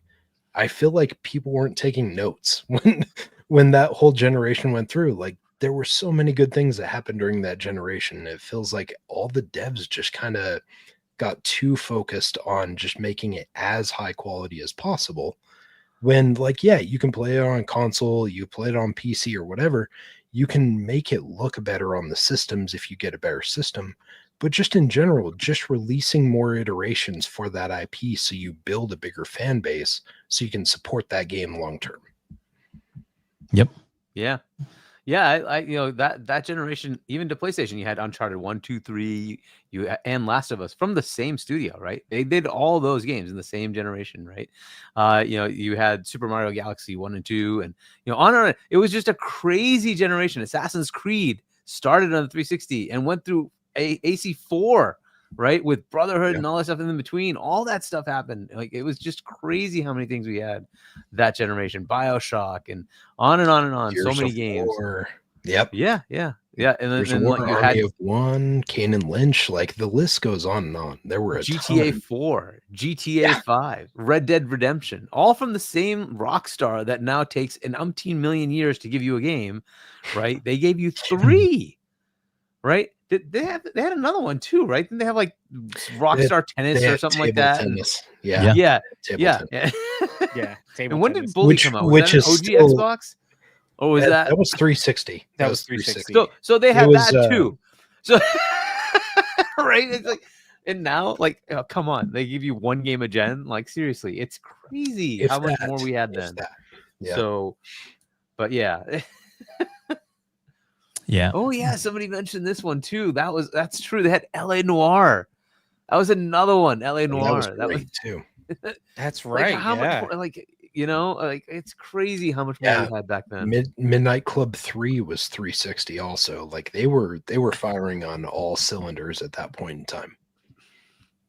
Exactly. So, yeah, and unfortunately, like, so I think it's PlayStation that pushed it to that level to say, hey, this is the the thing that we differentiate on. We have these cinematic experience and it looks great, cool, but that pushed the industry into this whole, like, we have to make it look really, really good, and that costs money and time, and it's like, it's really not helping. And we see so many AAA games fail now because they keep spending the time on that, versus maybe make it AA, make it a little less, and you have a chance to have a reasonable budget that can potentially succeed, instead of having to require, I got to make 500 million or my game is a bust. It's like, holy shit, that's a lot to freaking expect, right? But that's kind of what things have been pushed to. So I'm good with it swinging the other way, like the pendulum swinging back towards, hey, you know what? Expedition 33, more of those, right? Lower budget, give me the game, right? Let's just play. It doesn't have to be like perfect bells and whistles everywhere.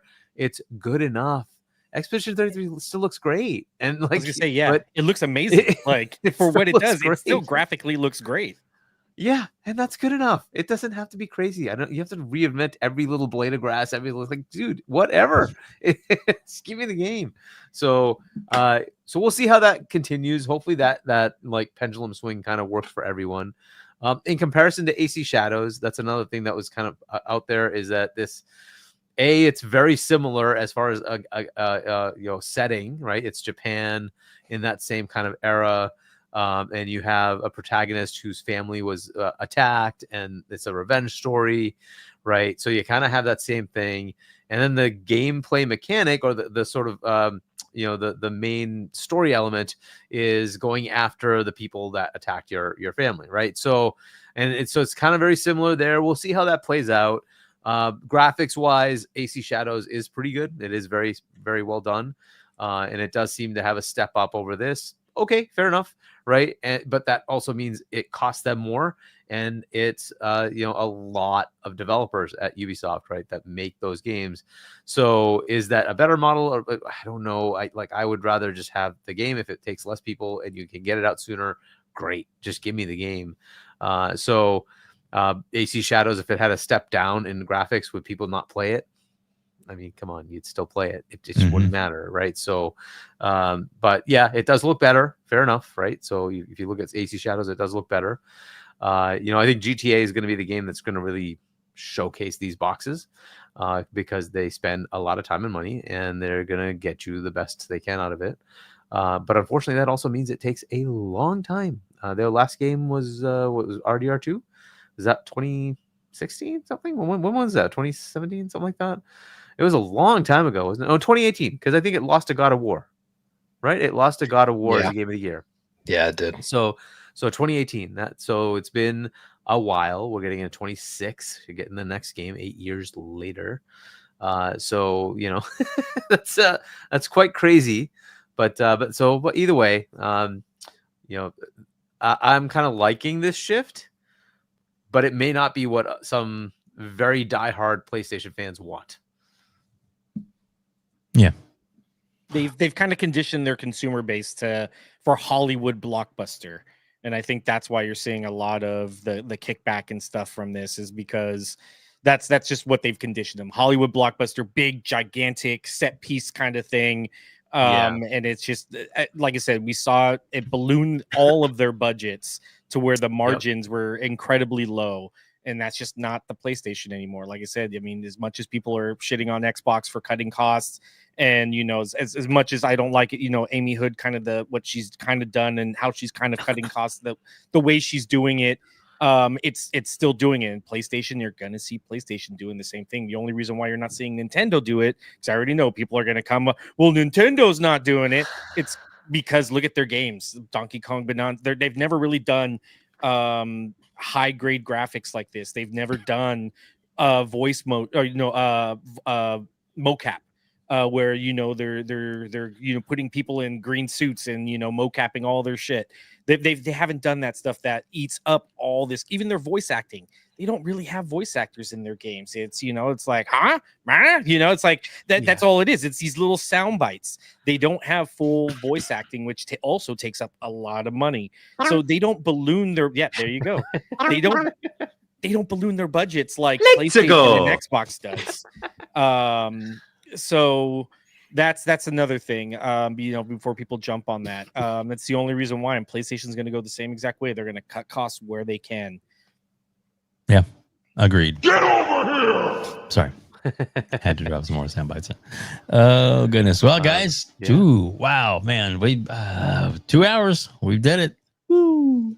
Oh man, thank you guys so much for being here. Over 250 people that are still hanging out with us. We're going to send the show over to Purple Haze, who is playing a playthrough of the new Donkey Kong game. We'll have to go over and give her some fun, as we're letting her know she's been rated. If you want to stick around for that, and then of course she's always fun, a good time, super cool person. That is Purple Haze. If you haven't a chance to check her out, so please, we're gonna go around the corner and hit all the boxes and find out where everybody is from and what's going on and where you can reach out to them. Corkenstein, buddy, my man, the fastest driver in the world. I love it. The reason I made a Tesla, Corkenstein. What's up, buddy? Tell me all about it. So thank you again. Awesome panel. Like I said, Silent, it's been too long.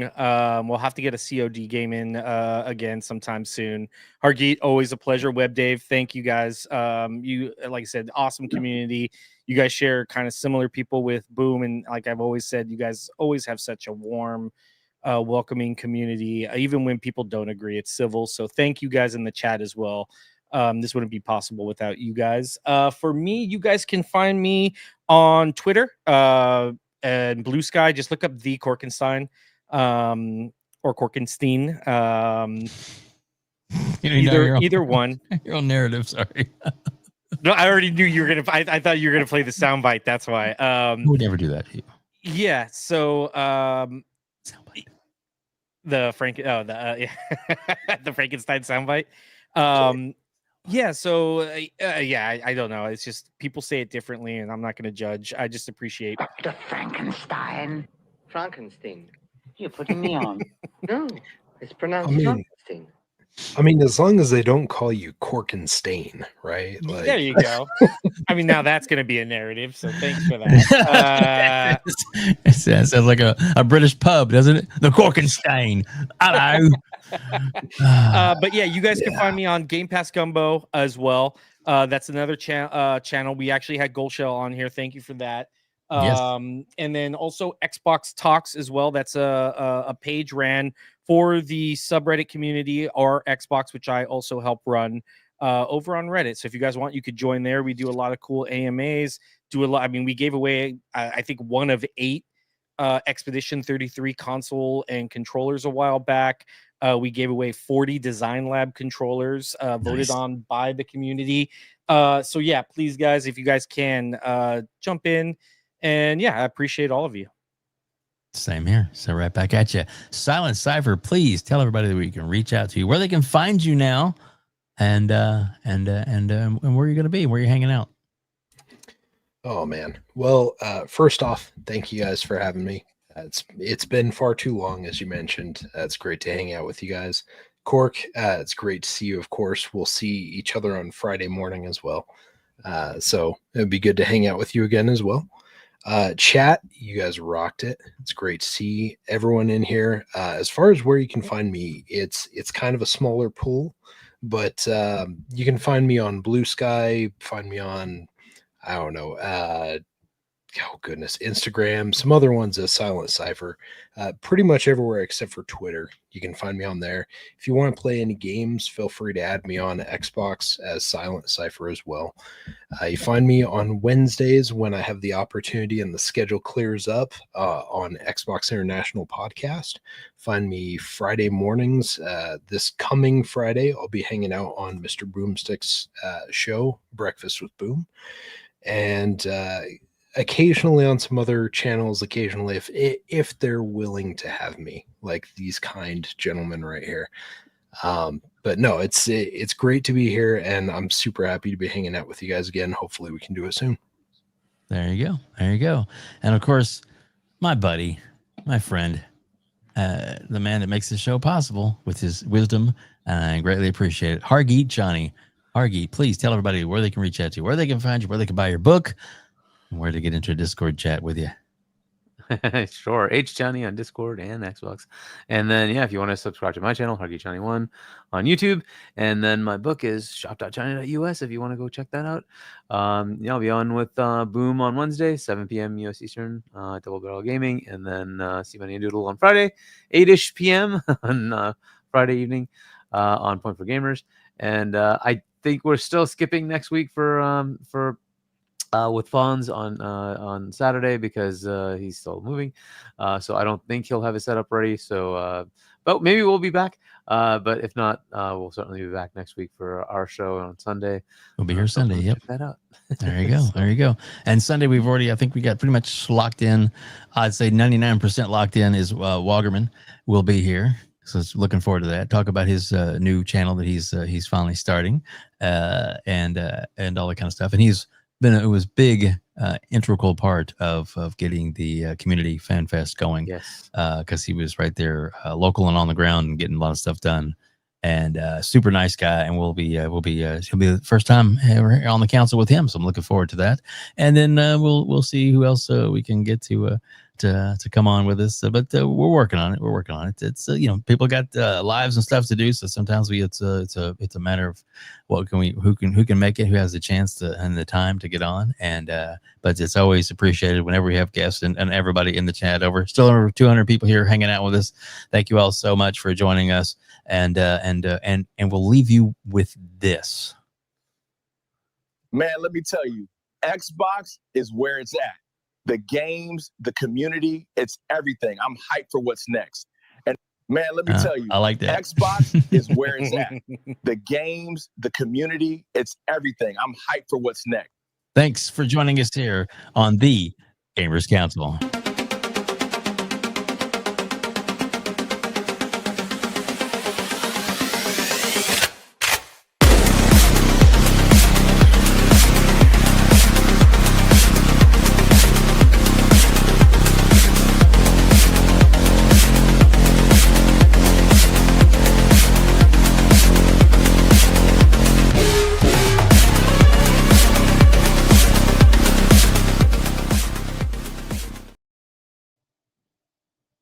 Game over.